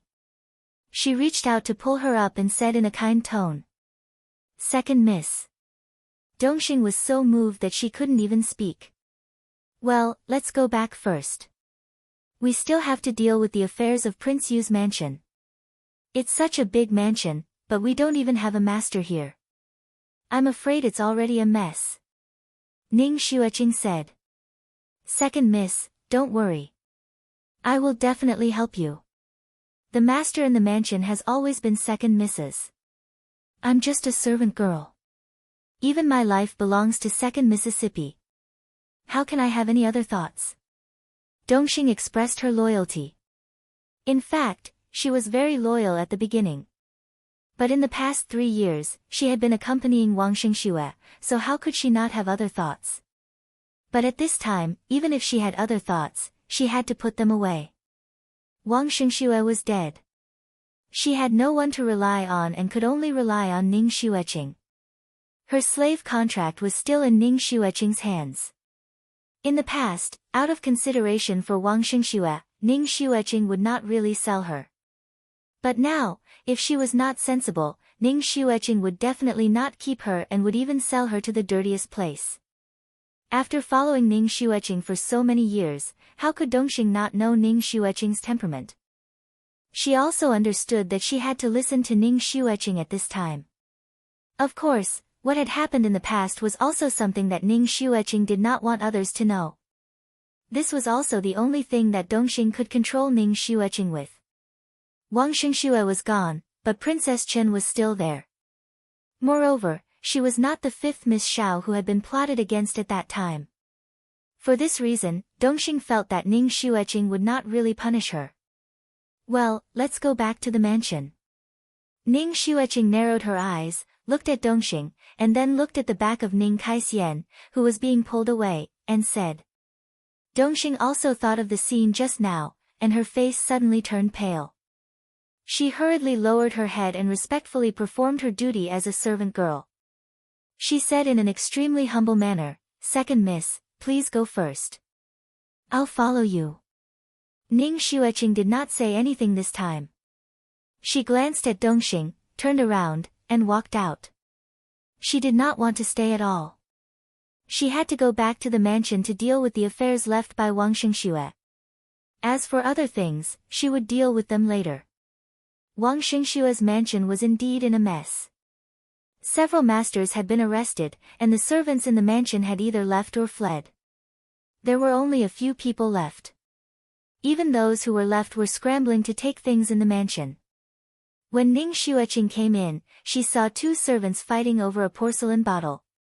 Seeing her come in, they ignored them. The news of Wang Xingxue's death had spread out, and the servants in the mansion no longer cared about it. Ning Xueqing was powerful, but she was just a concubine without any foundation. After Wang Xingxue's death, in the eyes of the servants, she was no different from Dongxing. Seeing Ning Xueqing's livid face, Dongxing stepped forward to stand in front of her and said angrily, "How dare you? Don't you see that madam is here? How dare you? Is there a madam here? Since when does a concubine regard herself as a madam?" A family member glanced at Ning Xueqing and Dongxing sarcastically, ignored them, and continued to fight with the other servant. He did not take them seriously at all and even bumped into them while fighting. He knocked Ning Xueqing to the ground and stepped on the corner of her skirt to fight. All the servants in the mansion were basically newly appointed. Few of them were loyal. Even if they were loyal, they were called back by their families because of the news of Wang Xingxue's death. Then there was no hope for the whole Wang's mansion. "You! How dare you!" Ning Xueqing was kicked in the foot and felt pain, so she shouted angrily. However, no one paid attention to her anger anymore. The two servants were still fighting, and they were still stepping on the corner of her skirt. When Dongxing came to help Ning Xueqing up, she was also heavily knocked out, and both of them fell to the ground. "Come on, search everything here." A yamen runner came in with a few people and said coldly, without looking at the two servants who were fighting and Ning Xueqing who had fallen to the ground. Immediately, several yamen runners rushed in and directly knocked the two servants to the ground. Ning Xueqing helped Dongxing to stand up and asked anxiously, Who are you?" "We are from the Ministry of Justice, and we are here to search Wang Xingxue's property. Wang Xingxue's death sentence is unavoidable, and all his property will be confiscated," the leading yamen runner said coldly. "No, it's not like this, but it looks like this," Ning Xueqing said with her eyes wide open in panic. She still wanted to consolidate the things in this mansion, which would be very profitable in the future. "What else is it if it's not like this? Do you want to occupy everything of the criminal and be punished with the criminal?" the yamen runner asked. Seeing that the situation was not good, the two servants did not dare to covet these things anymore, and turned to run out. No, Xiao Baolin said, no. Ning Xueqing said incoherently. She really did not expect such a result. "What nonsense are you talking about? Drive the irrelevant people out," the leading yamen runner said impatiently. "No. Ning Xueqing still wanted to say something, but she had been pushed out by the two yamen runners. She took a few steps back and almost fell on the steps outside. Several passers-by saw it and began to talk about it. Wang Xingxue had made a big scene before, and many people knew about it. It was not surprising that all his property had been confiscated. Ning Xueqing was about to rush up, but Dongxing stopped her and said with tears in her eyes, "Second miss, don't go in again. It's useless, really useless." Dongxing was really afraid at this time. She was afraid that Ning Xueqing would really rush up. If Ning Xueqing died, she would not be able to recover. At this time, she was really afraid that Ning Xueqing would have an accident. Ning Xueqing stopped, looked at the door with cold and vicious eyes, gnashed her teeth, and said, "Xiao Yanru, I won't let you off." Her voice was so low that it almost overflowed through her teeth. How could she believe what Xiao Yanru sent? But she also knew that no one would believe her if she told the truth now. Xiao Yanru, the person she hated the most at the moment. Chapter 1039. Remember in 1 second, 800 mail sign small/say net wonderful pop-up window free reading. For the people in the capital city, what happened in Wang Xingxue's school was just a passing cloud.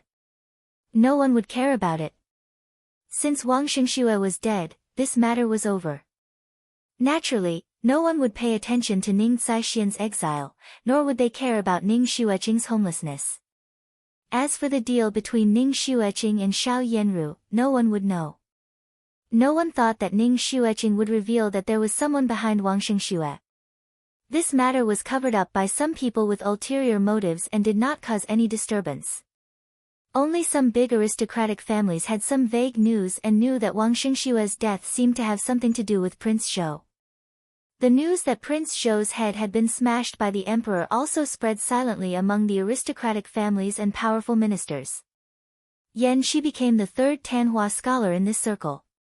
On the day when the Zhuang Yuan, Bang Yan, and Tanhua scholar were parading in the street on horseback, Xiao Wanru also got up early and was woken up by several servant girls. Prince Chen's mansion also booked a private room in a tea house along the road. Today, there were a lot of people who booked private rooms. Almost all the private rooms in restaurants and tea houses along the way were booked. Several servant girls were also full of curiosity.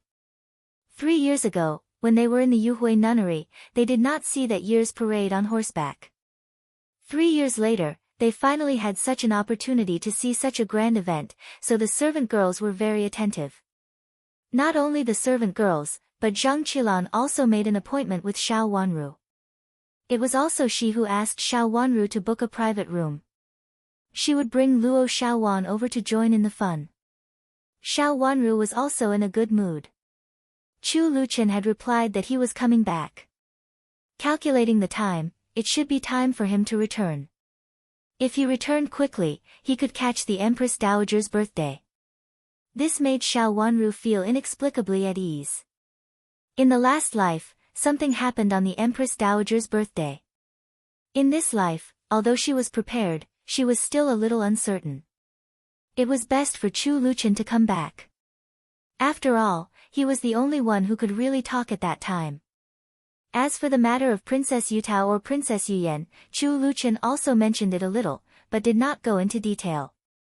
He only told Xiao Wanru to rest assured that no matter which country's princess wanted to unite by marriage with the kingdom of Dongzong, it had nothing to do with him. He was in poor health, so he could not marry many concubines. He had the heart to guard Xiao Wanru, but he could not. Xiao Wanru blushed when she read the letter. After they got married, this man became more and more shameless. He even said such words in a righteous way, as if it was a great thing to be helpless. Thinking of how he often hugged her and was moved, but when he forcefully suppressed it, she became more and more shy. Could this person really be more shameless? He had such a gentle and handsome face, but he did such a shameless thing. Xiao Wanru felt ashamed just by looking at him. Under the teasing gazes of the maids, she folded the letter and put it beside her pillow. Unable to fall asleep in the middle of the night, she took it out and read it several times with a red face. She missed him very much. In the past, when he was not around, she would do everything alone, force herself to be strong, and never expect marriage. Now there was such a person protecting her, which slowly warmed her cold heart. She didn't know when he had already appeared in her heart. It was still early when she arrived at the tea house. Zhang Qilan and Luo Xiaowan had not arrived yet. Xiao Wanru followed the waiter up the stairs, but at the corner, she saw a familiar figure. She frowned slightly. Did he also come to watch this triennial event? After entering the private room, the waiter served the water and left. Yujia and Chu Lu took the tea brought from the mansion and soaked it in water. Xiao Wanru looked at the layout of the private room and sat down. It was a very simple square table. She sat by the window. Below her was a street, which was the street for the parade on horseback. The street was very wide, and she could see it clearly all the way. The private room was good. When the Zhuang Yuan, Bang Yan, and Tanhua came over, she could see it clearly. She stood by the window and looked. There were already a lot of people on the street. Many people were waiting below, waiting to see how these young talents were in high spirits. Princess Chen actually came earlier than us. Zhang Qilan came in with Luo Xiaowan. Seeing that Xiao Wanru was already there, she couldn't help laughing. She came over and bowed to Xiao Wanru, then sat down. After Xiao Wanru poured tea for the two of them, she smiled and pushed it in front of them. Didn't you say that you came earlier than me? It was supposed to be earlier, but my mother found out before I went out and nagged me for a long time. Later, Xiaowan came over and my mother let me go. Zhang Qilan looked aggrieved and said pitifully. Seeing her aggrieved and pitiful look, Xiao Wanru couldn't help laughing. She gently covered the corner of her mouth with a handkerchief. Then you have to thank Sister Xiaowan. I have to thank Xiaowan. If it weren't for her, my mother would not have let me out, but if it were her. Zhang Qilan said meaningfully. Luo Xiaowan blushed and patted her on the shoulder. What nonsense are you talking about? I'm not talking nonsense. Of course it's true, Zhang Qilan said with a righteous smile. Luo Xiaowan's face became redder and redder. She held the handkerchief and didn't know what to do. Xiao Wanru looked at this and then at that and laughed. Is there something I don't know happening? It seems to be a good thing. Of course it's a good thing. Zhang Qilan said. Don't talk nonsense. It's not settled yet. Luo Xiaowan was anxious and said with a red face. Seeing her like this, Zhang Qilan didn't say anything more. She just pouted at Xiao Wanru, hinting for her to look at Luo Xiaowan's expression. Xiao Wanru pursed her lips and smiled. She no longer asked. She smiled and pushed the teacups on the table in front of the two of them. This tea is good. Have a taste. Zhang Qilan took a sip and her eyes immediately lit up. She looked at the teacup in her hand and praised, good tea, it's really good tea. I didn't expect such good tea in an ordinary tea house. Why didn't you give me such good tea when I came before? Is it because the tea house is big and bullied? Do you think it's good? Xiao Wanru asked with a smile. Hearing what the two of them said, Luo Xiaowan took a sip and praised repeatedly, this tea is really good, and it has a faint floral fragrance. It smells better than ordinary tea and tastes better. Come on, call the waiter and ask him why he didn't give me such good tea before. Zhang Qilan said. The servant girl behind her was about to go out. Xiao Wanru smiled and said nothing, but Yujie couldn't bear it anymore. Miss Zhang, this tea was brought from our mansion, not from this tea house. It's not from here. Zhang Qilan blinked and took another sip. She praised repeatedly and then looked at Xiao Wanru. Princess Chen's tea is really good. Where did it come from? I haven't drunk such good tea before. Is it a new tribute from the palace this year? The servant girl stepped back and stood behind her again, looking at Xiao Wanru with a smile. Do you think this tea is a tribute? Xiao Wanru asked with a smile. Zhang Qilan took another sip and shook her head. It doesn't feel like it. What doesn't it look like? Xiao Wanru asked again. Luo Xiaowan also took a sip and thought for a while. This kind of fragrance shouldn't be liked by men. The emperor's tribute tea shouldn't have such a flowery taste. Whether it was Luo Xiaowan or Zhang Qilan, they had drunk a lot of tribute tea from the palace, but they had never drunk such a taste. This is sent from the Su country. It is said that it is a kind of tea that the local women of the Su country like, but it is not among the tributes.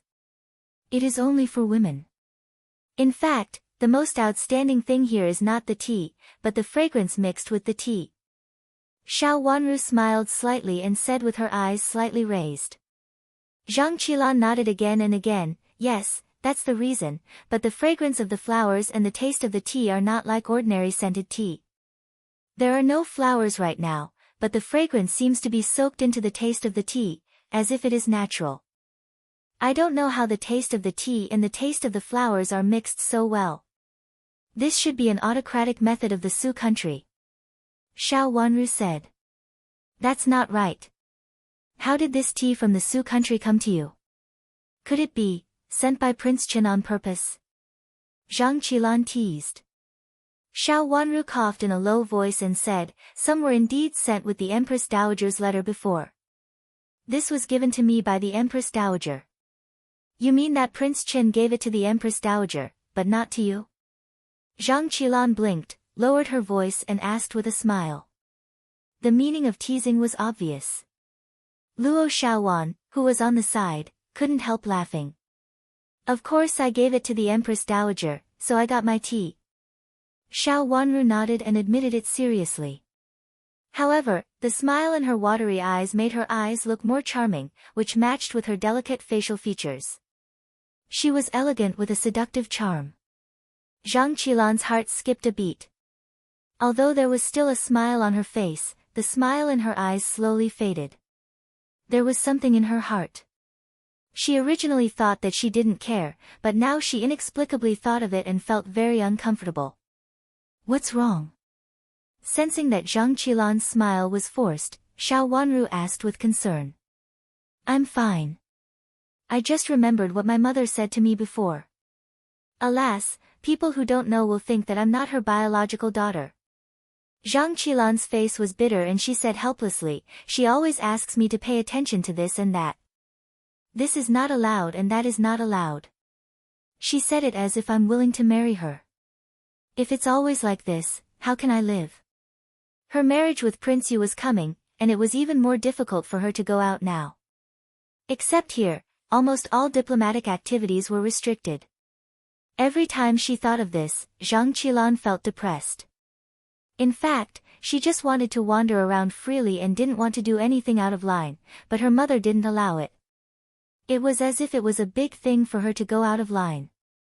In the past few days, there was another thing that was pressing on her heart. She thought that she wouldn't believe it, but now that she saw Xiao Wanru, she felt relieved, which made her feel at a loss.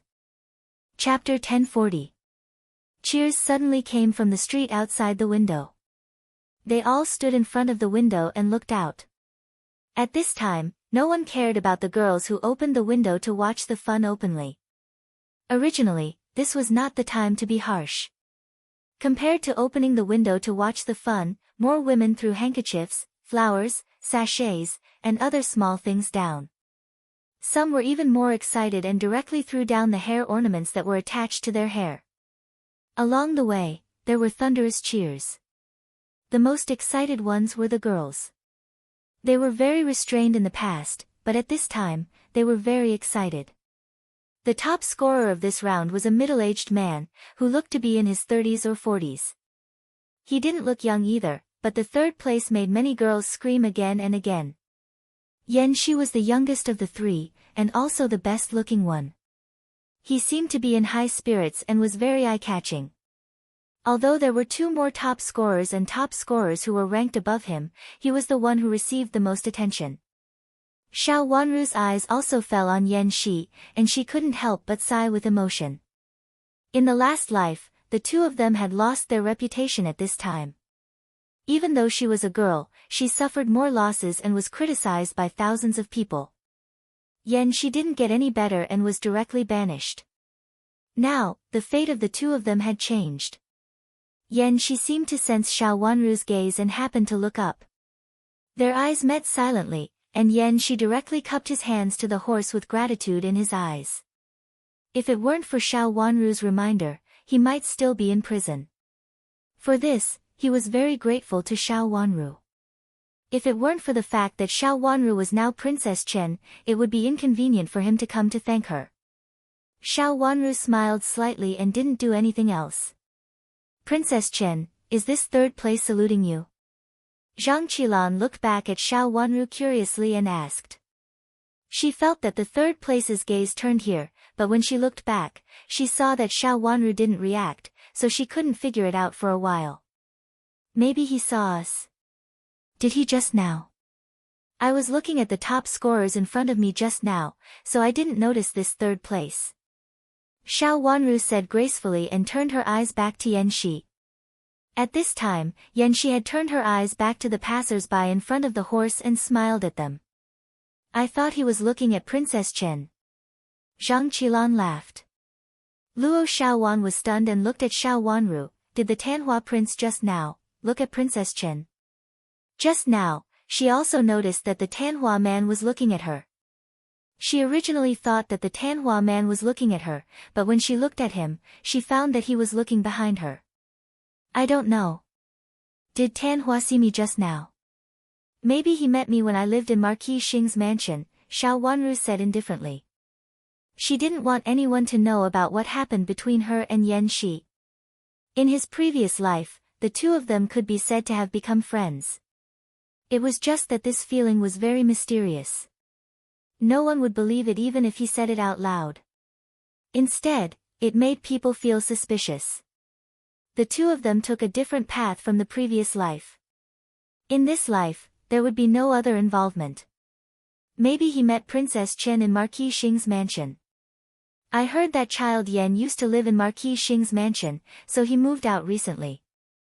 Luo Xiaowan smiled and thought of this reason. Because he had met Xiao Wanru and happened to see her, he specially bowed to her. After all, Xiao Wanru was now Princess Chen. No matter where Yan Shi saw her, he should bow to her. I was wondering why he suddenly bowed to her. It turns out to be because of this reason. Zhang Qilan nodded repeatedly and thought it made sense. Child Yan moved out of Marquis Xing's mansion. Xiao Wanru said in surprise. She really didn't know about this. Recently, I heard that there are a lot of things in Marquis Xing's mansion. Child Yan has passed the imperial examination, so it is not convenient for him to live there all the time. Yan's mansion bought a house in the capital city for Child Yan, and now he has moved there, Luo Xiaowan said softly. But after saying this, she suddenly came to her senses and her face turned red.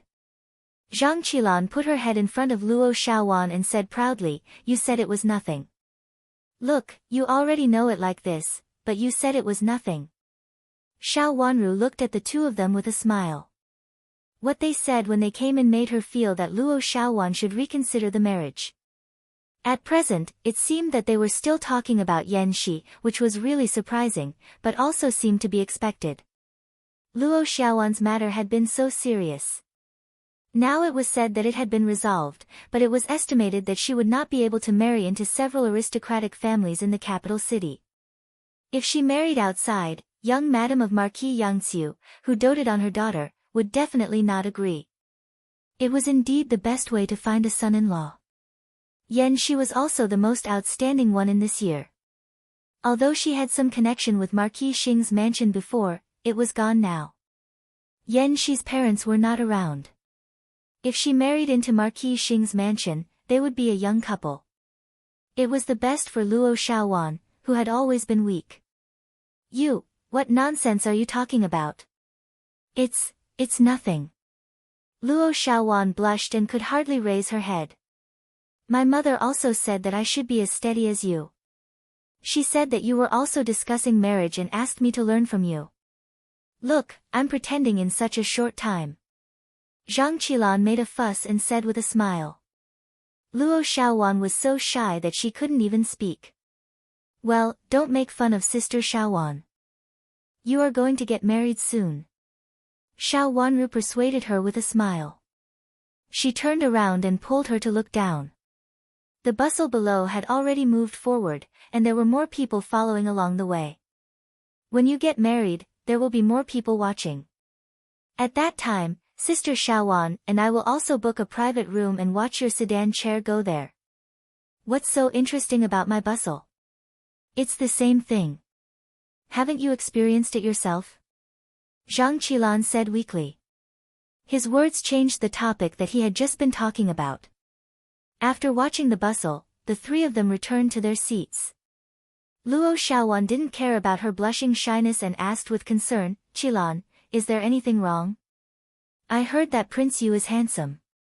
Although he is a little arrogant, he is a good person. Yes, he is very good. I haven't married yet, and a side concubine is waiting for me. Zhang Qilan sighed and her eyes fell on Xiao Wanru with envy. Princess Chen is still the best. You have been married for so long, but you are still alone. I heard that Prince Chen has no intention of taking another side concubine. When the marriage was bestowed, it was also Prince Chen who refused the side concubine. One side concubine. Originally, the princes had such a configuration in the draft. Except for the youngest Prince Xian, who did not choose, the others should be like this, but only Prince Chen refused. In fact, Zhang Qilan heard that Prince Chen had the most side concubines. It was said that the Empress Dowager and the Emperor wanted to find a few more backers for this sick and weak highness. Of course, it was not a backer. They just wanted this highness to live a good life in the future. The so-called backer was Zhang Qilan's own idea. Now that she thought about it, how could a person like Prince Chen rely on the power of his wife's family? This trip to the Sioux state was something that no one had expected. Her father also said that Prince Chen was now in good health and was no longer as sick and weak as others imagined. Otherwise, he would not have gone on such a trip. With the importance that the Empress Dowager attached to Prince Chen, if he was really sick and weak, she would not let him go on a trip, not even with him. Not long after the princess entered the door, the side concubine would enter the door. As long as she thought of this, Zhang Qilan felt that she could not be happy. I heard that Prince Yu is a good person. You entered the door first as the princess. Are you still worried about this? Xiao Wanru asked with a smile and raised her watery eyes slightly. Zhang Qilan did not look like someone who cared about this. The title of princess and side concubine was not new. There had been such a saying for a long time. She did not say anything at the beginning, but now she was filled with emotion. Ah, marry him and see. Zhang Qilan said with a bitter smile. She did not have the shyness of a newly married woman. There were some things that she really could not decide, and there was no way for her to decide. She stood up and said with flagging interest, "Let's go. The top scorer is gone. We have nothing to see. Let's go back." Why so early? Every time you come out, don't you want to have fun before leaving? Xiao Wanru was stunned. Zhang Qilan's situation today did not seem right. Before I went out, my mother repeatedly told me not to play too much. She said that I would come back after watching. After all, I'm about to get married. If Xiaowan hadn't come to find me, my mother wouldn't have let me go out no matter what. Zhang Qilan said helplessly. She stretched out her hand to touch her forehead, and then looked sideways at Xiao Wanru. Among us, only Princess Chen is married. Can you tell me about marriage? Don't say those high-sounding words. I want to hear the truth. Hear the truth. What kind of truth? Xiao Wanru's long eyelashes fluttered and she asked with a smile. Of course, I want to hear you tell me about marrying into the royal family. How does Prince Chen treat you? How does the Empress and the Empress Dowager treat you? What is the temperament of the S in the harem? Zhang Qilan sighed deeply, and her beautiful face wrinkled. Just thinking about how there are so many relationships to deal with in the future, I can't lift my spirits, and I don't feel happy at all. She couldn't be happy, but there were a lot of things to worry about. There was more than one thing, and there were even many things that she couldn't say. She didn't care so much at first, but she suddenly became concerned. Her father was right. She would be Princess Yu in the future, and she would have to face many things. These were things that she couldn't escape. She couldn't avoid it, and she couldn't avoid it anymore. Then she had to catch up. The Empress and the Empress Dowager are very easy to get along with. The S have nothing to do with us. Every prince has a different temperament. His Highness is still good. As for Prince Yu, you have to tell him yourself. Xiao Wanru's heart sank, but her face was very calm. She replied with a soft smile. In the royal family, in fact, such a question shouldn't be asked, but since Zhang Qilan asked it in a joking manner, she had to answer. However, this answer was actually the same as not answering. She didn't know why she asked this. Chapter 1041. Zhang Qilan also came to her senses at this time and felt that she had made a slip of the tongue. She looked at Xiao Wanru with a little guilt and said, "When I think of so many things next, I feel dizzy and say something inappropriate." Her words were very straightforward, but it was in line with her usual temperament. "Since you asked and I answered, we are not rude." Xiao Wanru said with a smile, her eyes deep and elegant. Okay, let's not talk about the royal family," Luo Xiaowan said in a hurry. "Then what do you want to say?" "Third place." Zhang Qilan returned to her previous teasing look and asked with a smile. "You?" Luo Xiaowan blushed again. "In fact, is this year's top scholar not as good as the last one?" Xiao Wanru helped her out. "I was in the Yuhui nunnery at this time last year, but I didn't see him. Last year, my mother didn't let me come out, so I didn't see him." Luo Xiaowan said and looked at Xiao Wanru gratefully. She was afraid that Zhang Qilan would continue to ask, so she hurriedly said, "Qilan, you came to see him. Later, I heard you talk about him for a long time. He has always been the third young master one. Last year, Luo Xiaowan was involved in her marriage. She couldn't even solve her own problems, so she didn't have the mood to see him. Last year, the top scholar was Wen Shiqi, and the third place was Qi Tianyu. The top three in the last year were indeed outstanding. All three of them were young, and I heard that none of them was engaged. The most outstanding one was, of course, the third young master one. We have seen the third young master one before, but it was a pity that you didn't see him that day." Zhang Qilan said with a smile, quite proud. "Then why hasn't the third young master one been engaged yet? The third young master one's family background is excellent, and he is the top scholar.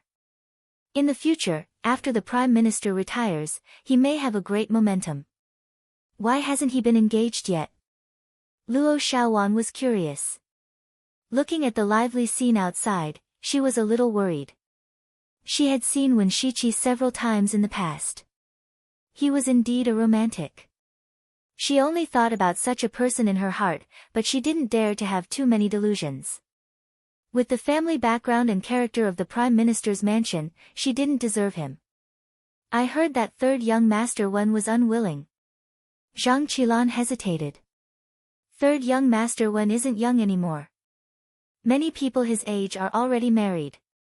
Is it because he doesn't want to be engaged? But I heard from my mother that Madame Wen Xiang has been secretly looking for him." Luo Xiaowan became more and more surprised. She thought of an old matter and blushed. In fact, the Prime Minister's wife had also come to visit him before, but there was no further news after that. She must have heard about the marriage that he had previously arranged. Maybe he feels more free alone. Zhang Qilan smiled indifferently. How could he not want to get married at this age? Could it be that he has someone else in his heart, but the Prime Minister's wife won't agree, so he's wasting time? Luo Xiaowan was still very sensitive when it came to herself. It can't be. It doesn't look like it. Zhang Qilan became uncertain. She frowned slightly, and then looked at Xiao Wanru, who had been silent and smiling. Does Princess Chen think this is what he meant? Xiao Wanru tried not to say much about Wen Shiqi. What happened in the last life had passed. In this life, the two of them could at most be regarded as strangers who knew each other. Even later, they couldn't even be regarded as strangers who knew each other. When Chu Luqian got the news that Wen Shiqi plotted against her, Xiao Wanru understood it very well. She had to answer this question. "Well, it's possible," she said vaguely. "I heard that Marquis Xing and the Prime Minister's mansion have a very good relationship. The juniors of the two families often contact each other. Doesn't your mansion have any ideas?" Zhang Qilan suddenly thought of another reason. She smiled and winked at Xiao Wanru. "There are two more misses in your mansion." Although the status of the third miss and the fourth miss was not as good as that of the Prime Minister's mansion, it would be hard to say if they had a good relationship. In the eyes of others, the third miss and the fourth miss of Marquis Xing's mansion were indeed qualified. "Well, I really don't know. I didn't grow up in Marquis Xing's mansion. When I came back, I was not a child anymore. My relationship with the other sisters in the mansion is ordinary. I don't know that the juniors of the two mansions have a good relationship. It seems that the cousin miss of their mansion has a good relationship with big sister." Xiao Wanru couldn't help laughing. "The cousin miss of their mansion is very strange. I heard that she seems to have a good relationship with second young master one, and it seems that they are going to talk about marriage. But now I heard." Luo Xiaowan hesitated when she said this. In fact, this was not necessarily true. When she said this, she blurted it out. Only then did she realize that it was a little inappropriate. She couldn't go on. Zhang Qilan was listening with great interest. Suddenly, Luo Xiaowan stopped talking, and she was immediately unhappy. "Xiaowan, how can you be like this? You only said half of what you wanted to say, and then you hid half of it. Anyway, we won't go around talking about it. In fact, I don't know if it's true. I accidentally said it when my mother and another madam talked about it. Luo Xiaowan was still a little hesitant. This kind of thing was really inappropriate to say. I know. Just say it. Princess Chen and I just heard it. We can't take it seriously. Okay. Zhang Qilan waved her hand and said. Xiao Wanru looked at Zhang Qilan's expression and couldn't help laughing. She could see that Zhang Qilan was really interested. Luo Xiaowan had to say it even if she didn't want to. Okay, but I really don't know if it's true or not. I heard that cousin's parents have returned to the capital city. They are indeed discussing marriage with Prime Minister Wen's mansion, but it seems to be the marriage of third young Master Wen. However, it is different from what I heard before. It should not be true. Luo Xiaowan looked at their curious expressions and said helplessly. The matter between Gu Shishu and second young Master Wen was faintly spread. Although it was not said that Gu Shishu was a concubine, it basically said that there was something ambiguous between the two of them. At that time, Prime Minister Wen's mansion intended to let Gu Shishu be a concubine. In order to find another noble daughter-in-law for second Duke Wen, this matter was also suppressed. They were afraid that people would know that second young Master Wen had an ambiguous relationship with his cousin when he was in the mansion, and this marriage would be difficult. But in fact, some words were still faintly spread. Everyone vaguely felt that the two families were going to get married. Miss Gu's father has been promoted? Xiao Wanru thought for a while and understood the key point. This should be true. Yes, I heard that he has been promoted several times in a row. It is said that he has made great achievements as an official outside and will be in the capital city next. Zhang Qilan knew about this and answered. After that, she frowned and said disdainfully, Gu Shishu is really not worthy of third young Master Wen. Even if her status is higher, so what? Like Xiao Wanru, Zhang Qilan also keenly sensed the key point. Gu Shishu's father had been promoted. Gu Shishu had the confidence to propose to Prime Minister Wen's mansion that she wanted to marry third young Master Wen. The childs of the Wen's mansion all looked good, but the most outstanding one was, of course, third young Master Wen. Zhang Qilan remembered that when her father evaluated Wen Shiqi, he said that his future was limitless. For this reason, she scolded her elder brother and scolded him for being useless. She asked him to learn more from Wen Shiqi. They were both childs of the Prime Minister, but how could Wen Shiqi be so outstanding? This may not be true. It's just a slip of the tongue. Seeing the two of them analyzing so seriously, Luo Xiaowan panicked and hurriedly waved her hand. Xiao Wanru smiled sweetly. Zhang Qilan took Luo Xiaowan's outstretched hand and comforted her, "Don't worry, it's okay. There are only 3 of us here. It doesn't matter if we talk about it. After we get out of here, we won't talk about it." "All right." Luo Xiaowan said helplessly. "Princess Chen, I heard that Tanhua at that time was from the same hometown as you. He was also from Jiangzhou." Zhang Qilan changed the topic and looked at Xiao Wanru with a teasing smile. "Jiangzhou, Qi Tianyu came from Jiangzhou. People like Prime Minister Zhang should not only know that Qi Tianyu came from Jiangzhou." Her watery eyes were slightly dignified, but then a smile surged up to cover the dignified look in her eyes. She said lightly, "Not only are you from Jiangzhou, but you also know me. You even helped someone frame me before. This matter could not be hidden. Anyone who paid attention would know the grievances between the Qin's mansion and the Qi's mansion at that time. After Qin Yuru's matter was spread, these things were faintly spread. Princess Chen, don't be sad. My mother said that this kind of person is not a good person. Even if he passed the exam, so what? There is a problem with his character." Luo Xiaowan said in a hurry. "Princess Chen, I'm really sorry. I don't know why I thought of this just now. Well, let's not talk about this kind of thing, and let's not talk about this kind of person. This kind of person makes people uncomfortable." Zhang Qilan said humbly. "It doesn't matter. It has been so long. It has nothing to do with me if you mention it again." Xiao Wanru said with a smile. The three of them chatted and laughed for a while. Seeing that it was getting late, Zhang Qilan could not stay any longer and was the first to leave. She was going to leave, and Luo Xiaowan, of course, went back with her. Xiao Wanru sent them to the door of the private room and watched them go downstairs before returning to the private room. Yujie called the waiter to prepare hot water and make tea again. After making a cup of tea for Xiao Wanru, she said, "Princess, why do I feel that Miss Zhang is strange today?" Strange? Xiao Wanru raised her eyebrows, took the teacup, took a sip, and said slowly. Yes, it's strange. It seems to be a little different from Miss Zhang in the past, Yujie said in a muffled voice. She couldn't tell what was different at the moment, but she just knew that the situation was a little different from the past. Maybe it's because she mentioned third young master Wen and Qi Tianyu. Xiao Wanru's eyes flickered slightly, and she already had the answer.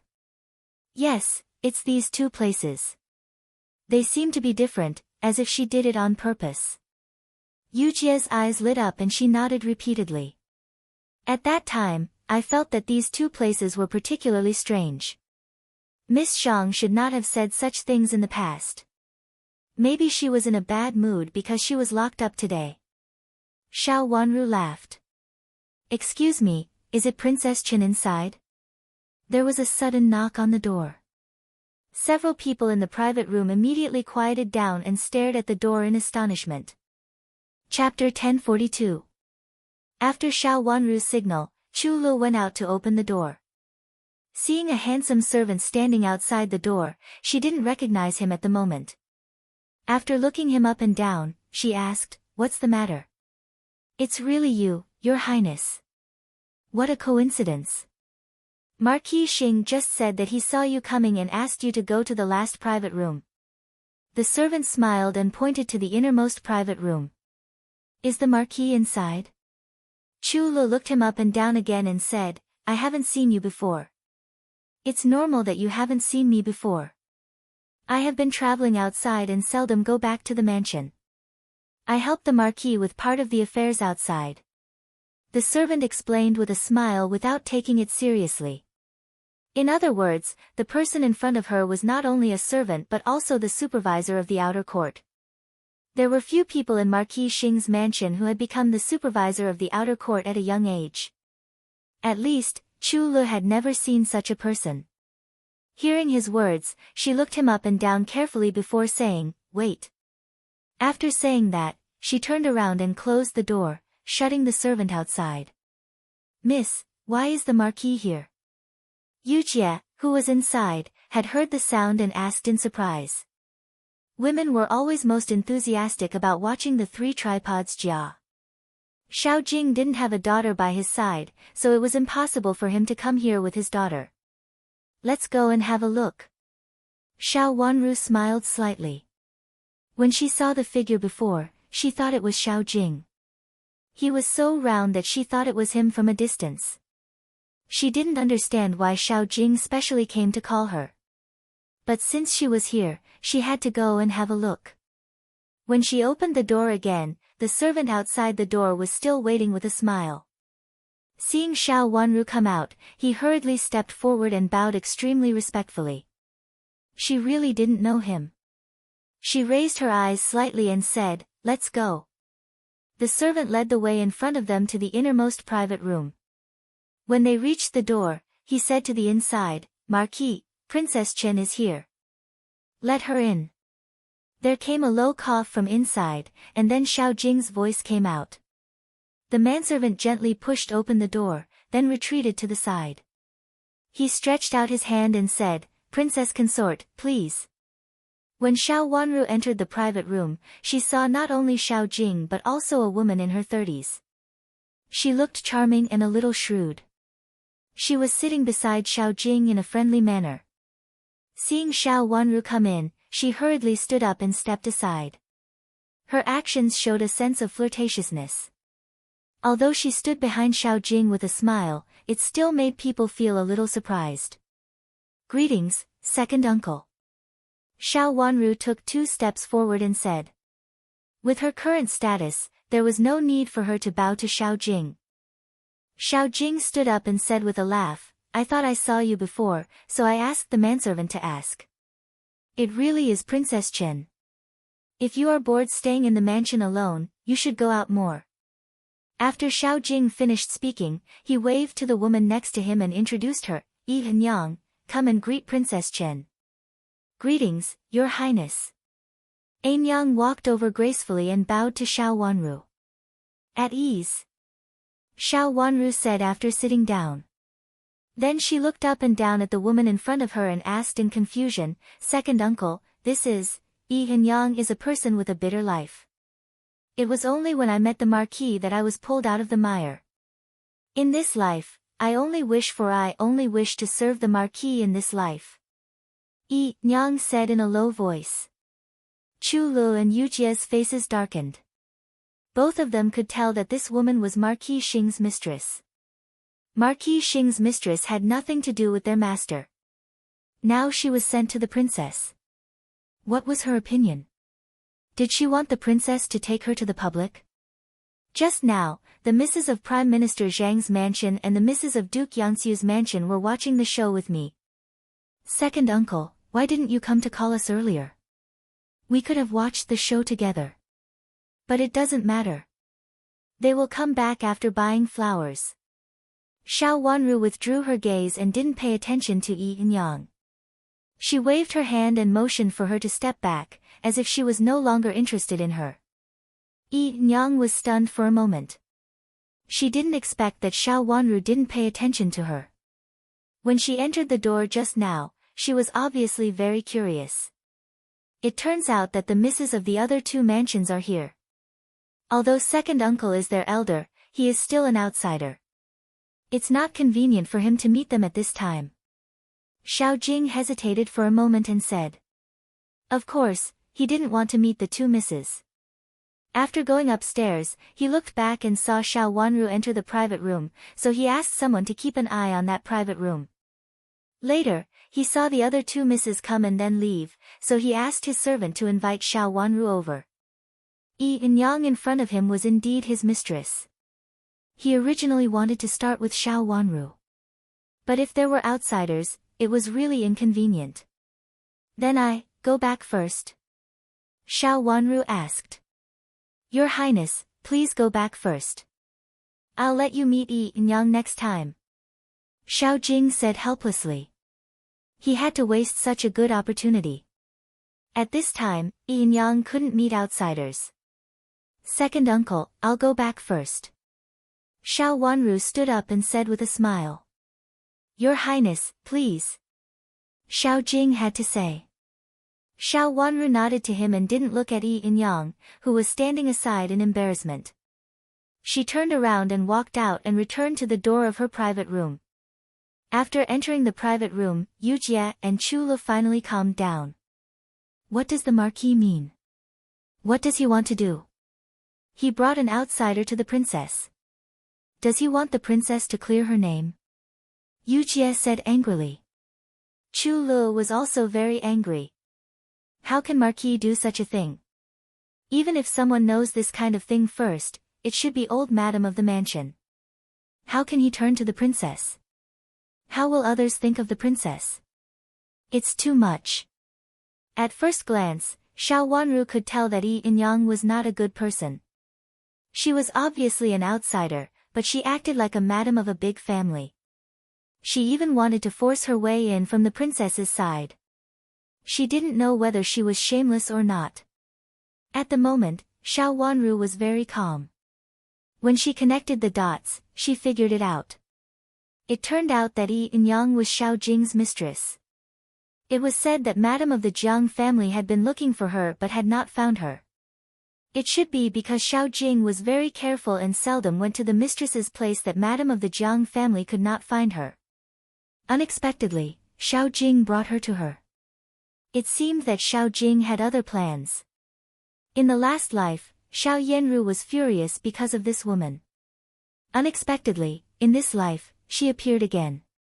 Not only did she appear, but she also seemed to want to marry into Marquis Xing's mansion. Xiao Jing liked Yi Nyang so much that he had to let her marry into the marquis's mansion. Even when Madame of the Jiang family was in such a bad situation, he wanted to let Yi Nyang marry into the marquis's mansion. The current situation in Marquis Xing's mansion was very bad. Old Madame went to the Yuhui nunnery to recuperate. Madame of the Jiang family was locked up. Zhao Shiran had a miscarriage. The third Madame had been ill all the time. Moreover, she had transferred the housekeeping task to Zhao Shiran. After all, the second and third branches were in charge. With Zhao Shiran around, it was inconvenient for the third Madame to intervene. Moreover, it seemed that the third Madame wanted to protect herself and did not want to manage the affairs of the entire Marquis's mansion. At this time, if Xiao Jing brought this mistress in, it was very likely that he would interfere with the affairs of the housekeeping. Although there were several concubines in the entire Marquis Xing's mansion, most of them were not favored. Although this mistress was a concubine after marrying into the Marquis's mansion, with Xiao Jing's support, it was very likely that she would take charge of the affairs of the Marquis's mansion. Did Xiao Jing really like this mistress called Yi Nyang so much that he wanted to do this at this moment? Originally, this matter had nothing to do with Xiao Wanru, but it seemed that Xiao Jing wanted to do this to her. If she hadn't left early just now, the mistress called Yi Nyang would definitely have begged her to agree to this matter. Xiao Jing watched from the side. As a niece, she couldn't go too far. Even if she didn't agree to it, she would agree to some small requests. With Xiao Jing's character, he would definitely use such small things to seek benefits and implicate her. If Princess Chen said that she, as Princess Chen, knew about this matter long ago and asked her Yinyang to pay respects to her, it would make people feel that she also acquiesced to it. If she asked this Yinyang to send her off or ask her to accompany her to do something, it would further confirm the previous rumor. Stepping on her to create momentum for Yinyang. The smile on her lips became cold silently. In this life, she would not let anyone trample on her to make a name for herself. She just casually asked about this Yinyang before, but she did not investigate it carefully. It seemed that she had to investigate it carefully. The Zhangs had investigated for a long time but failed to find anything. Of course, this matter was not easy to investigate. But now it seemed that Xiao Jing's intention was very strange, so it was not necessarily difficult to investigate. Xiao Wanru left very late. She didn't leave until Xiao Jing left. She was not in a hurry to go back, so the three of them simply walked casually on the street. Although the three cauldrons warriors had passed, there were many people talking about it along the way. The one who was most talked about was the Tanhua champion. After all, Yan Xu was the youngest among the three who had not been married. As for the other two, they were overshadowed by the three cauldrons warriors of the last year. Many people claimed that the three cauldrons warriors of the last year were the best group they had ever seen. Whether it was the number 1 scholar, the number 2 scholar, or the number 3 scholar, they all made people's eyes light up. Compared with this year's three cauldrons warriors, it was much more lively. Many people were comparing the three cauldrons warriors of the last 2 years. When Shiqi, the number 1 scholar, was the most popular one, who overshadowed everyone. Along the way, they listened to the passers-by talking leisurely. Qing suddenly appeared on the side of the road. When she saw the three of them, she breathed a sigh of relief. She squeezed over from behind and bowed to Xiao Wanru. Master! Qing, why are you here? Chu Lu said in surprise. She didn't take Qing, with her when she went out. I asked the coachman just now and found you. Master, there is news from the prison. Qing, took another step forward, approached Xiao Wanru, and said in a low voice. Xiao Wanru paused for a moment. When she saw the surprise in Qing's eyes, her eyes lit up and she said in a low voice, Qin Yuru? Chapter 1043. Remember in 1 second, 800 mail sign /say net wonderful pop-up window free reading. Qing nodded and said, Yes, Master, there's news that Qin Yuru wants to see you. She has something to tell you. Xiao Wanru had been leaving Qin Yuru alone. There was a secret in Jiangzhou, which was related to the Qin's mansion and the Qi's mansion. She couldn't get this secret from others, so she could only use Qin Yuru. Xiao Wanru knew very well that Xiao Yanru had taken advantage of the power of Prince Heqing's mansion before telling Qi Tianyu about it. Qi Tianyu was an ambitious man. Otherwise, he would not have swallowed Qin Yuru's loss. His purpose was to get Duke Yong's mansion in the capital city. Now, seeing that he could use Qin Yuru to get close to the prince's mansion, how could he let go of her? When he was in Jiangzhou, Qi Tianyu was a local talent. He was also very talented in reading. In addition, he was the legitimate eldest son of the magistrate of Jiangzhou. He was very proud of his success in Jiangzhou and had never suffered any losses. The only loss he suffered was caused by the Qin sisters.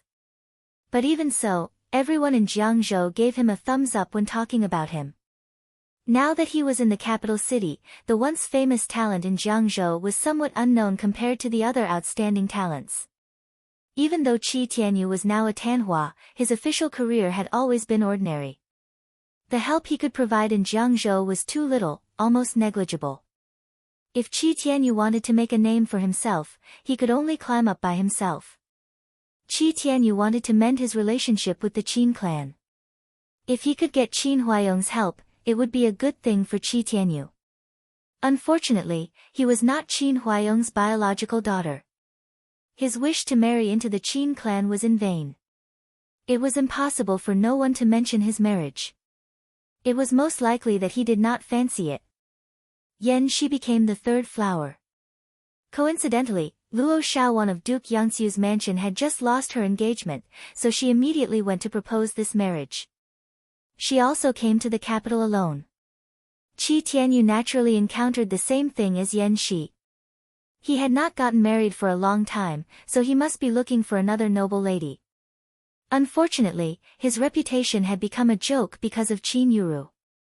Even though he was the third flower, he did not become the son-in-law of a noble family. It was a great thing for Qi Tianyu to be connected with Prince Heqing. For this benefit, he could ignore Qin Yuru's betrayal of him in the past, and he could even ignore that Qin Yuru was married. As long as Qin Yuru could get out of prison, enter Prince Heqing's mansion, and become the daughter of Prince Heqing's mansion, he could even discuss the marriage with Qin Yuru again. This was actually the best time for Qin Yuru to inquire about things. Given her current situation, Qi Tianyu would not be too guarded against her. Moreover, he would express his goodwill to Qin Yuru. After all, if Qin Yuru came out in the future, it would be a great favor. If she didn't come out in the future, it would just be a waste of Qi Tianyu's kindness. Qi Tianyu was very willing to make such an investment. Calculating the time, there should be news from Qin Yuru. When he saw Qin Yuru again in the prison, she looked completely different from before. Although she was dressed simply, she looked very tidy. Someone must have taken care of her from time to time. She even looked a little fatter than before. It seemed that she had a better life in prison than in Duke Yong's mansion. Seeing Qin Wanru coming over, she didn't look at her with sharp and vicious eyes. She just looked her up and down carefully and smiled. "Second sister, you come so fast. Doesn't Prince Chen's mansion restrict you from going out?" After greeting her, she smiled at Xiao Wanru and still used the old address. Xiao Wanru had never seen such a peaceful Xiao Yanru before. Xiao Wanru was full of a sense of transparency, as if something had broken from her heart. She was not as sinister and sharp as she used to be. Xiao Wanru was so distant that it seemed that she had broken something in her heart. She was not as sinister and sharp as she used to be. His gaze shifted downwards and landed on the thick chains on her wrists. With every step she took, it made a heavy dragging sound. "Sit down." "Thank you, second sister." Qin Yuru sat down on a stool by the side and pulled the chain on her wrist. She raised her head and said, "Second sister, bury me beside my mother after I die. In this life, at least she is the only one who truly loves me, although she has always been vicious and despicable in the eyes of others." Xiao Wanru looked at Qin Yuru and saw the relief in her eyes. After a long while, she asked, "Did Prince Heqing's mansion react?" Prince Heching's mansion doesn't lack granddaughters. Why would they care about me, an illegitimate daughter who appeared halfway? Qin Yuru raised the corner of her mouth sarcastically and said, Mother hasn't said it all these years. She should know that Prince Heching's mansion won't take me in or recognize me. It's much better for me to be the eldest lineal daughter of Ningyuan Army General's mansion than to be an illegitimate daughter. During her time in prison, she went from scheming, anger, and hesitation to hatred. Then, bit by bit, she recalled everything that had happened. It was like a dream, a crazy dream. In the dream, she had gone crazy. For the sake of that dream of riches and honor, she had sacrificed everything. But in the end, she still had nothing, and even Madame D was gone. My life is actually a tragedy. After my mother gave birth to me, she was always afraid that it would be known by others, so she tried every means to marry me back to Duke Yong's mansion. On the one hand, it was because Duke Yong's mansion was better than our Ningyuan Army General's mansion at that time. On the other hand, she was afraid that the fact that she lost her virginity at a young age would be known by others. It was best for me to marry back to stop everyone from talking. Unfortunately, my mother underestimated my uncle's ambition. Qin Yuru said slowly, without joy or anger, as if she was talking about someone else's matter. After being in the prison for so long, she slowly recalled the past, so how could she really not understand it? In the past, she was just blinded by wealth and didn't want to see and was unwilling to see her true self. Now Duke Yong's mansion is disbanded, and I can't go back to General's mansion. As for Prince Heching's mansion, it has nothing to do with me. The royal bloodline? Isn't this illegitimate bloodline tarnishing the royal bloodline? Qin Yuru said. The more she saw it, the more ridiculous she felt. In fact, in the eyes of others, she was just like her mother, a vicious and selfish woman. In fact, she was indeed like that. For herself, she could sacrifice everything. Now, when she had nothing, she found that what she once had was the most precious. My father didn't come to see me even once. I know that I am ashamed to him. Qin Yuru's eyes turned red, and she couldn't go on talking. She wiped the corners of her eyes with the rough cuff. Xiao Wanru didn't interrupt her and listened to her quietly. She recalled and her eyes were as calm as water. As early as the moment she was reborn, she had already recalled her life. Now it was Qin Yuru's turn to recall the path she had taken, the mistakes she had made, and the things she regretted. Second sister, I don't ask you for anything. I just ask you to let me be buried beside my mother. Qin Yuru raised her head, wiped away her tears, and pleaded. After Madame D's death, her reputation was overturned. She was no longer the daughter-in-law of the Qin family. Old Madame of Duke Yong's mansion found an open space to bury her. Qin Yuru's current situation was very similar to Madame D's. She also had no family to leave behind. Being with Madame D was the best ending. Okay, I promise you. Xiao Wanru nodded and said slowly. Magistrate Jiang and General Qin had an agreement to watch and help each other at the very beginning. The time of this agreement was almost the time when you arrived at my home. Qin Yuru showed gratitude in her eyes. She stopped reminiscing and went straight to the point. When I arrived at the Qin's mansion, Xiao Wanru's heart thumped heavily. Her long eyelashes flickered, and her eyes were deep. Yes, he was not in Jiangzhou at that time, but Magistrate Jiang and General Qin were there. They had a good relationship and felt like old friends at first sight. They were originally not officials in the same department. Qin Yuru nodded. These were the information she got from the servant. It was also her achievement in the past few days. Although the servant was very clever and careful, she asked about the past of Jiangzhou and brought up some other things from time to time. The servant answered without paying attention, and then Qin Yuru carefully pulled it back so that he would not notice. Fortunately, the servant was ordered by Qi Tianyu to accompany her to talk about the past. Even if Qin Yuru occasionally made a slip of the tongue, she did not disturb the servant. At that time, it should be because of one thing, a thing that both of them seemed to be unwilling to let others know, so they made an agreement to watch and help each other. As for the so-called feeling like old friends at first sight, it was just said to outsiders. Qin Yuru said, I couldn't get anything more from them. It seemed that the arrival of a person made General Qin and Magistrate Jiang work together. After they joined hands, the two families wanted to marry each other and share the glory. Unfortunately, this idea was different from my mother's. That's why things happened in the future. But even so, after they came to the capital city, Qi Tianyu and his sisters still entrusted them to General Qin. If not for the close relationship between the two families, General Qin wouldn't have entrusted them at that time. Qin Yuru added with certainty. The manservant was Qi Tianyu's henchman. He followed Qi Tianyu from Jiangzhou. Although Qi Tianyu had several other manservants, he valued this manservant the most.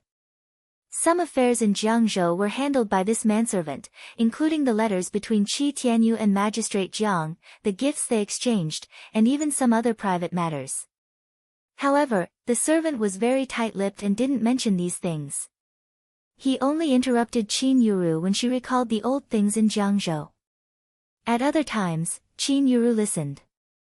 I heard that this person went there occasionally and seemed to be unwilling to let others know.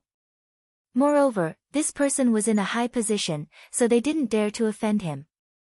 They had no choice but to form an agreement to help each other to resist this person. I think some of this person's secrets were discovered by them, so they were afraid and came up with the idea of forming an alliance. This person has something to do with me. Xiao Wanru stared at Qin Yuru and asked. Yes, he has something to do with you. He is your second uncle, the current Marquis of Xing. Qin Yuru looked at Xiao Wanru and nodded slightly. Xiao Wanru closed her eyes and then slowly opened them. There was a hint of blood in her deep eyes. As expected, as expected. Chapter 1044. Remember in 1 second, 800 mail sign small/say net wonderful pop-up window free reading.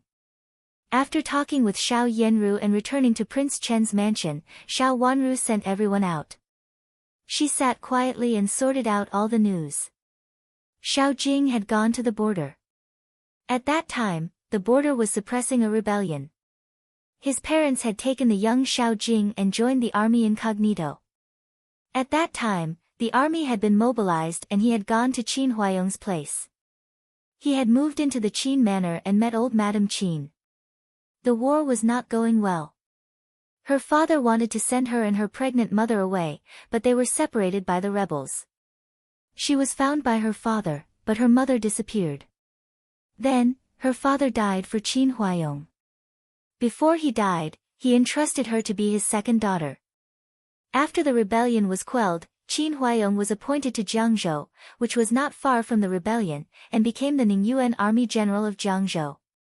At the same time, Magistrate Qi, who had quelled the rebellion with him, became Magistrate Qi. One of them was a scholar while the other was a warrior.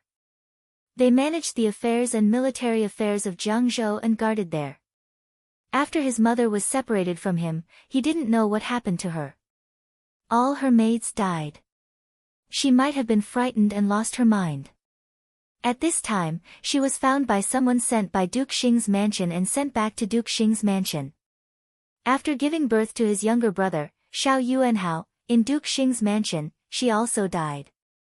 Grandmother said that when she saw her mother, she was no longer breathing.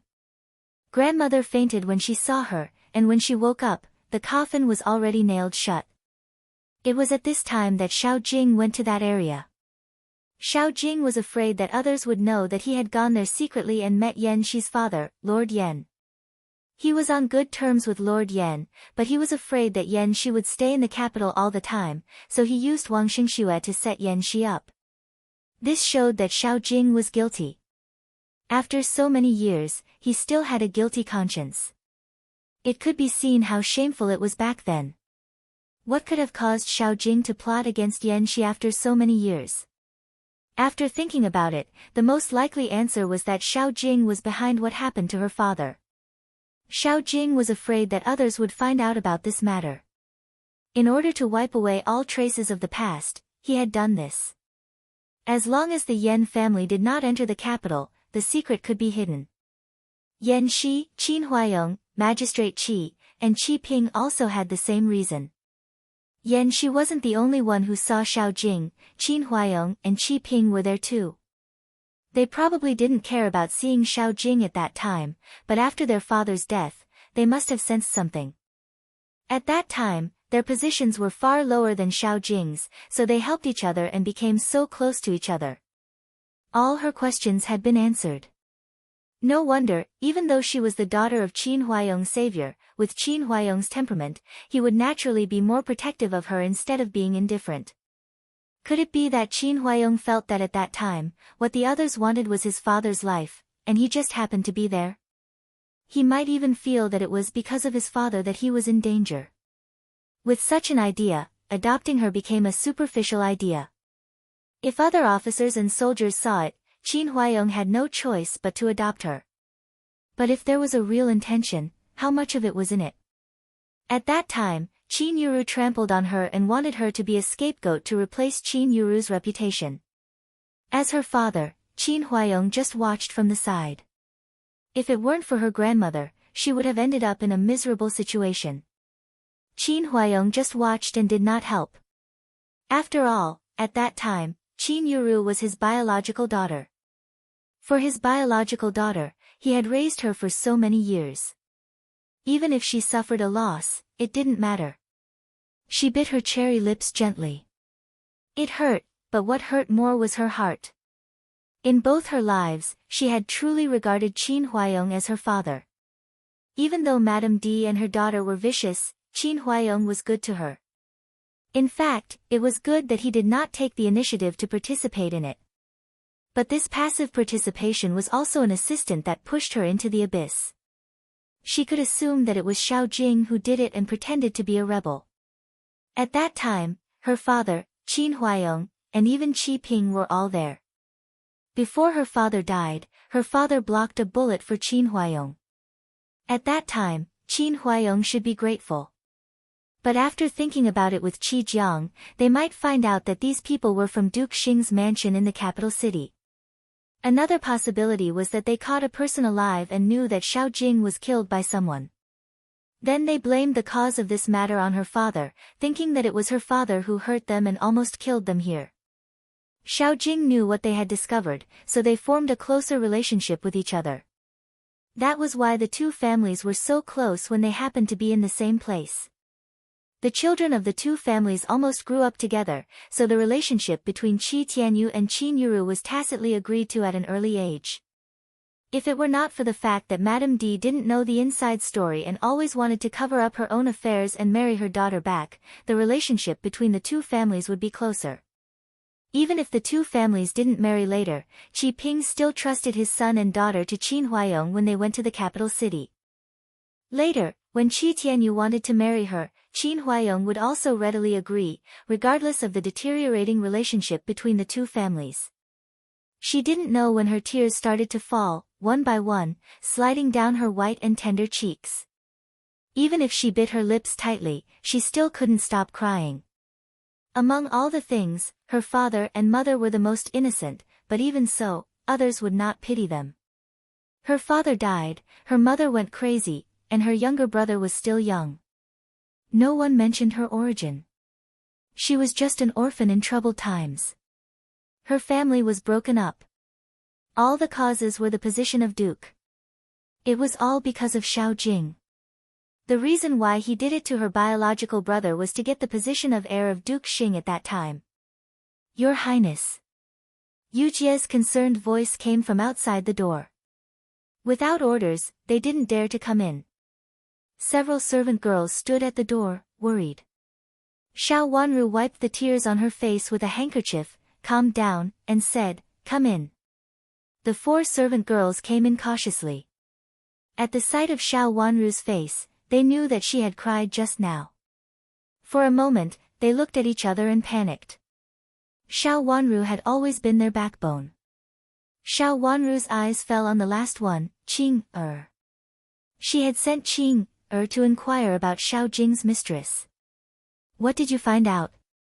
Your Highness, I found out that it is indeed Marquis Xing's mistress's mansion. It was built not long ago. I heard that he moved here from another place. He should have had this mistress for a long time. Not only does he have such a mistress, but he also has a daughter. Qing looked at Xiao Wanru's face and said. Xiao Wanru had completely sobered up at this time. She raised her eyes slightly and said with a pair of bottomless eyes, "Is it easy to find out?" "Yes, I found out after asking a few people. It is said that no one has seen the Mrs. face, only her back.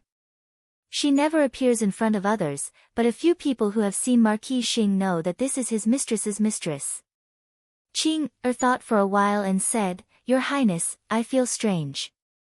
It is easy to find out, but I heard that it is not easy for Madame of Marquis Xing to find out.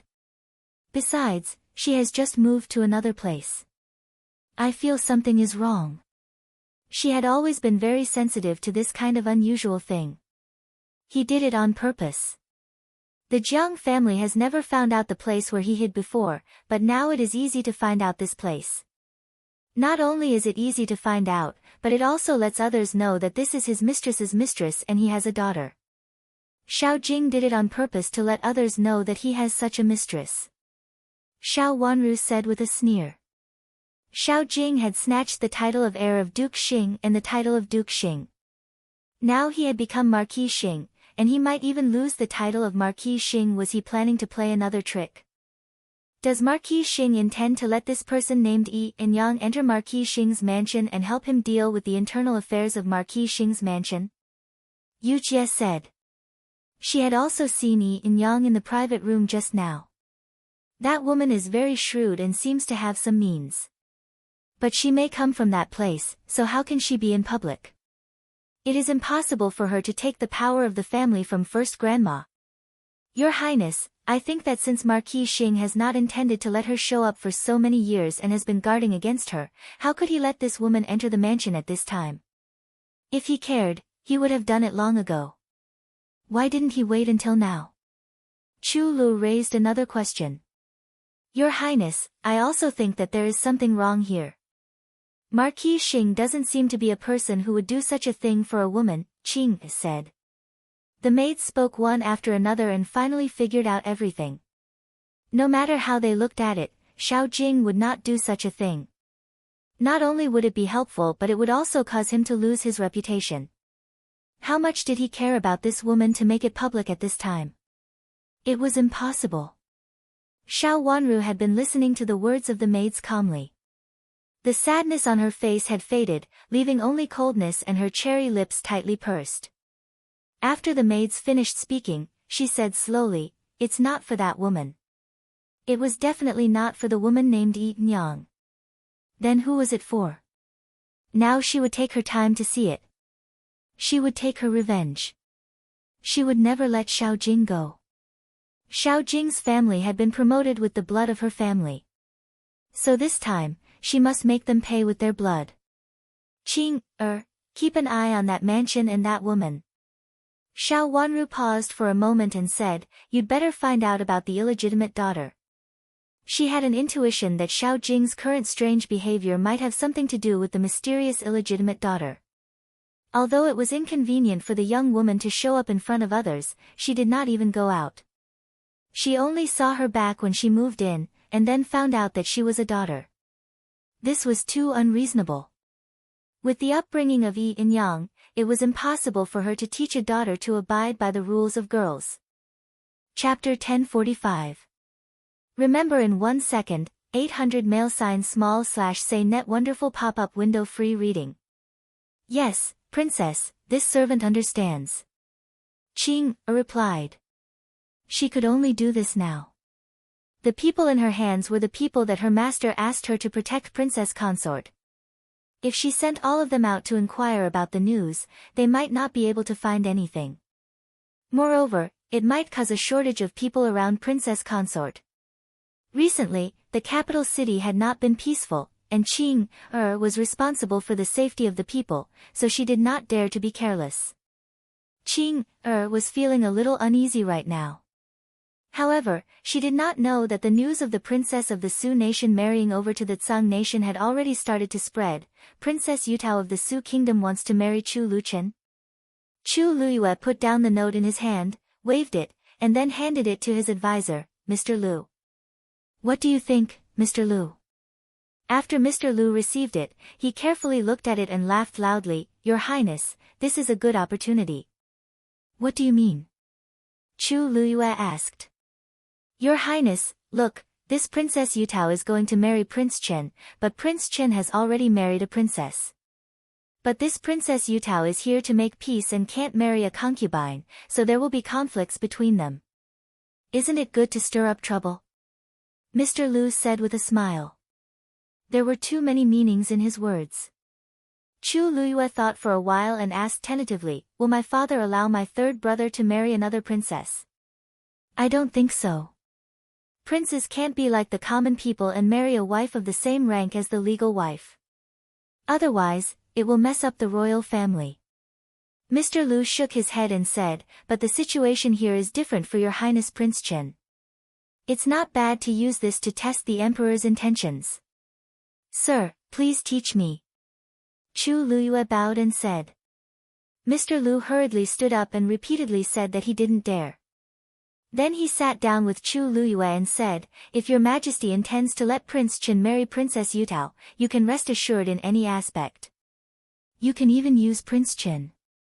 Her words were not very clear, but Chu Luyue understood it. After thinking about it carefully, he slapped the table and said, well, then report the matter that Princess Yutao of the Su Kingdom intends to marry my third brother to my father and let him make a decision. Wait, Your Highness Prince, you can't do this. Mr. Lu stopped him. Why? Chu Luyue was confused. Since it was his father's intention, why was he not allowed to send this matter to his father? Does Your Highness know if the Emperor has this information? Mr. Lu asked with a smile. Chu Luyue shook his head and said, I don't know. The people I sent to my father's side are not powerful. I don't know the specific information. He did bribe a few people and also inserted a few people in, but they were all outside people and couldn't get close to the Emperor. Because of this, he didn't know much about the things around the Emperor and often didn't dare to act rashly. Since Your Highness does not know if the Emperor has received the news, naturally, you have not heard of this matter from other officials, right? Mr. Lu asked again. Chu Luyue thought for a while and shook his head. When he went to the court today, there was nothing different from before. The matter of Marquis Xing's mansion had been settled and no one in his mansion objected. Besides, the son of Marquis Xing had provoked Infanta Yuan Pen. Infanta Yuan En and the son of Marquis Xing were both injured. It was said that Infanta Yuan En and Marquis Xing's son were injured in the legs. No one knew whether Infanta Yuan En could walk in the future. If Infanta Yuan En was really disabled, the position of heir of duke would be fake. Could it be that they didn't want to make use of a perfectly fine child and cripple one instead? Was it reasonable to be the heir of Marquis Xing? Moreover, if these words were said, raping great elder princess's mansion would lose face, and it might also make the Empress and Prince Zhou angry. With so many concerns, many people expressed that it was inappropriate because the position of heir of Marquis Xing fell into the hands of Xiao Yuanhao, who was raised in Rui and great elder princess's mansion the day before yesterday. The next day, there was no more noise. Those who had been angry before actually calmed down for various reasons. The position of the heir of Marquis Xing had been determined, and the imperial court was peaceful and peaceful. Since no one said it, it means that no one knows it. May I ask how Your Highness Prince you knew it? Mr. Lu said meaningfully. If Chu Luyue really went to the Emperor and told him, it meant that he knew it. If the Emperor didn't know it, it was very problematic. Why did he know it when the Emperor didn't know it? If the Emperor knew it but kept it a secret, it would be even more problematic. Even if it was a secret, wasn't Chu Luyue's hand a little longer? No matter from which aspect, at present, Chu Luyue could only be ignorant. Yes. I was negligent and forgot about it. Chu Luyue also came to his senses at this time and nodded repeatedly.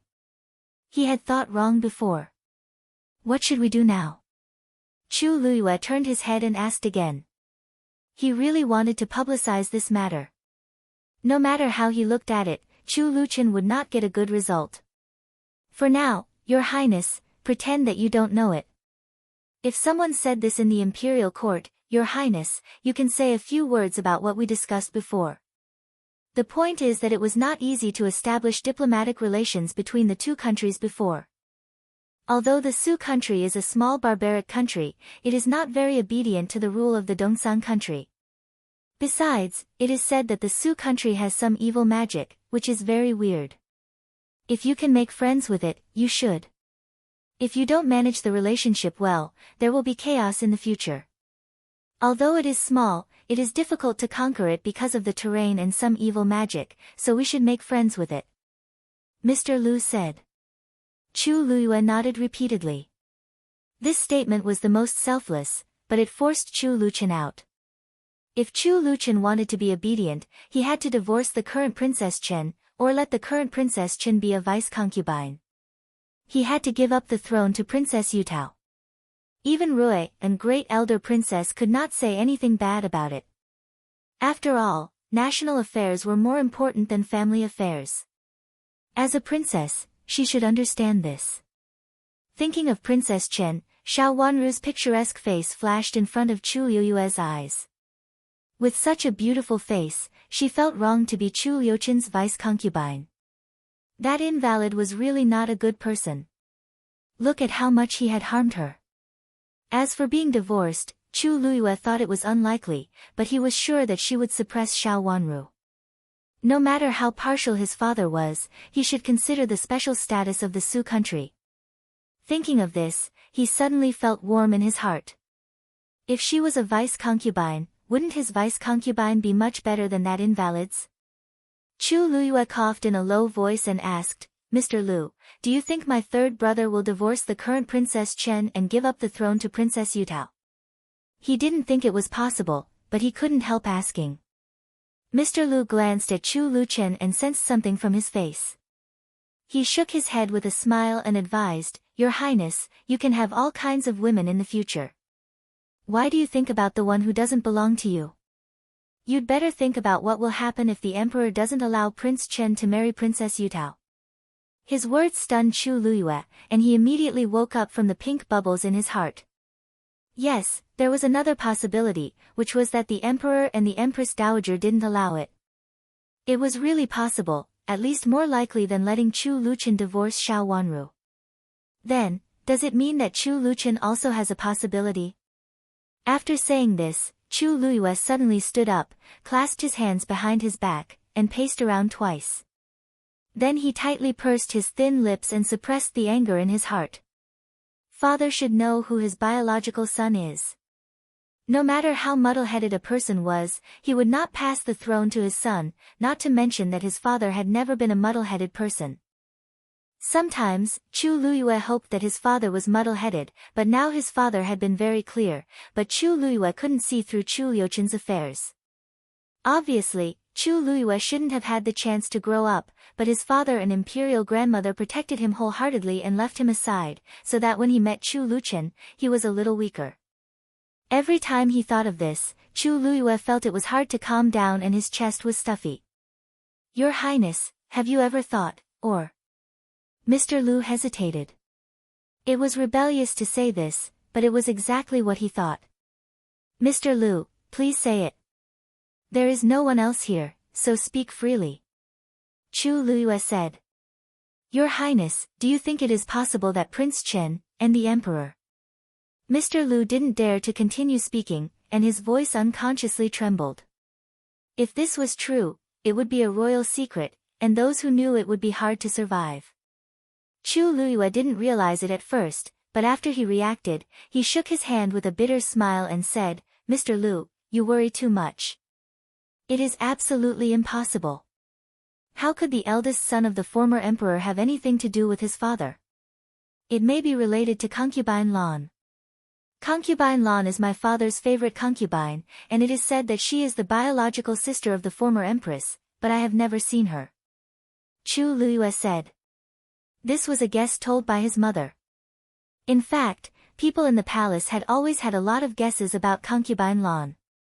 Some people said that concubine Lan was the emperor's favorite concubine, even now. Some people said that concubine Lan used to be the emperor's favorite concubine, but now she was not. Otherwise, she would not have been locked up and even not allowed to greet the empress and the empress dowager. Some people said that concubine Lan was now old and didn't have much time left. There were many guesses about concubine Lan in the palace, but Chu Yoyue's mother believed the most that concubine Lan was the biological sister of the former empress. Concubine Lan. Why have I never heard of it? Mr. Lu asked in surprise. He really didn't know that there was such a concubine in the palace, and he had never heard that the emperor had such a favorite concubine in the past. Only the people in the palace should know something about concubine Lan, because concubine Lan doesn't seem to be favored now, and my father basically doesn't go to her. No one will care about a concubine who is out of date and has been grounded and detained. What's more, it has been more than 10 years. Who will remember such a concubine? Chu Luyue said indifferently. If his mother hadn't pointed out the existence of such a concubine, he was afraid that he wouldn't have known about it. For a period of time, he even had another guess, and for this guess, he specially asked Xiao Yenru to investigate the past of concubine Lan. Concubine Lan's life was full of twists and turns, and it was pitiful.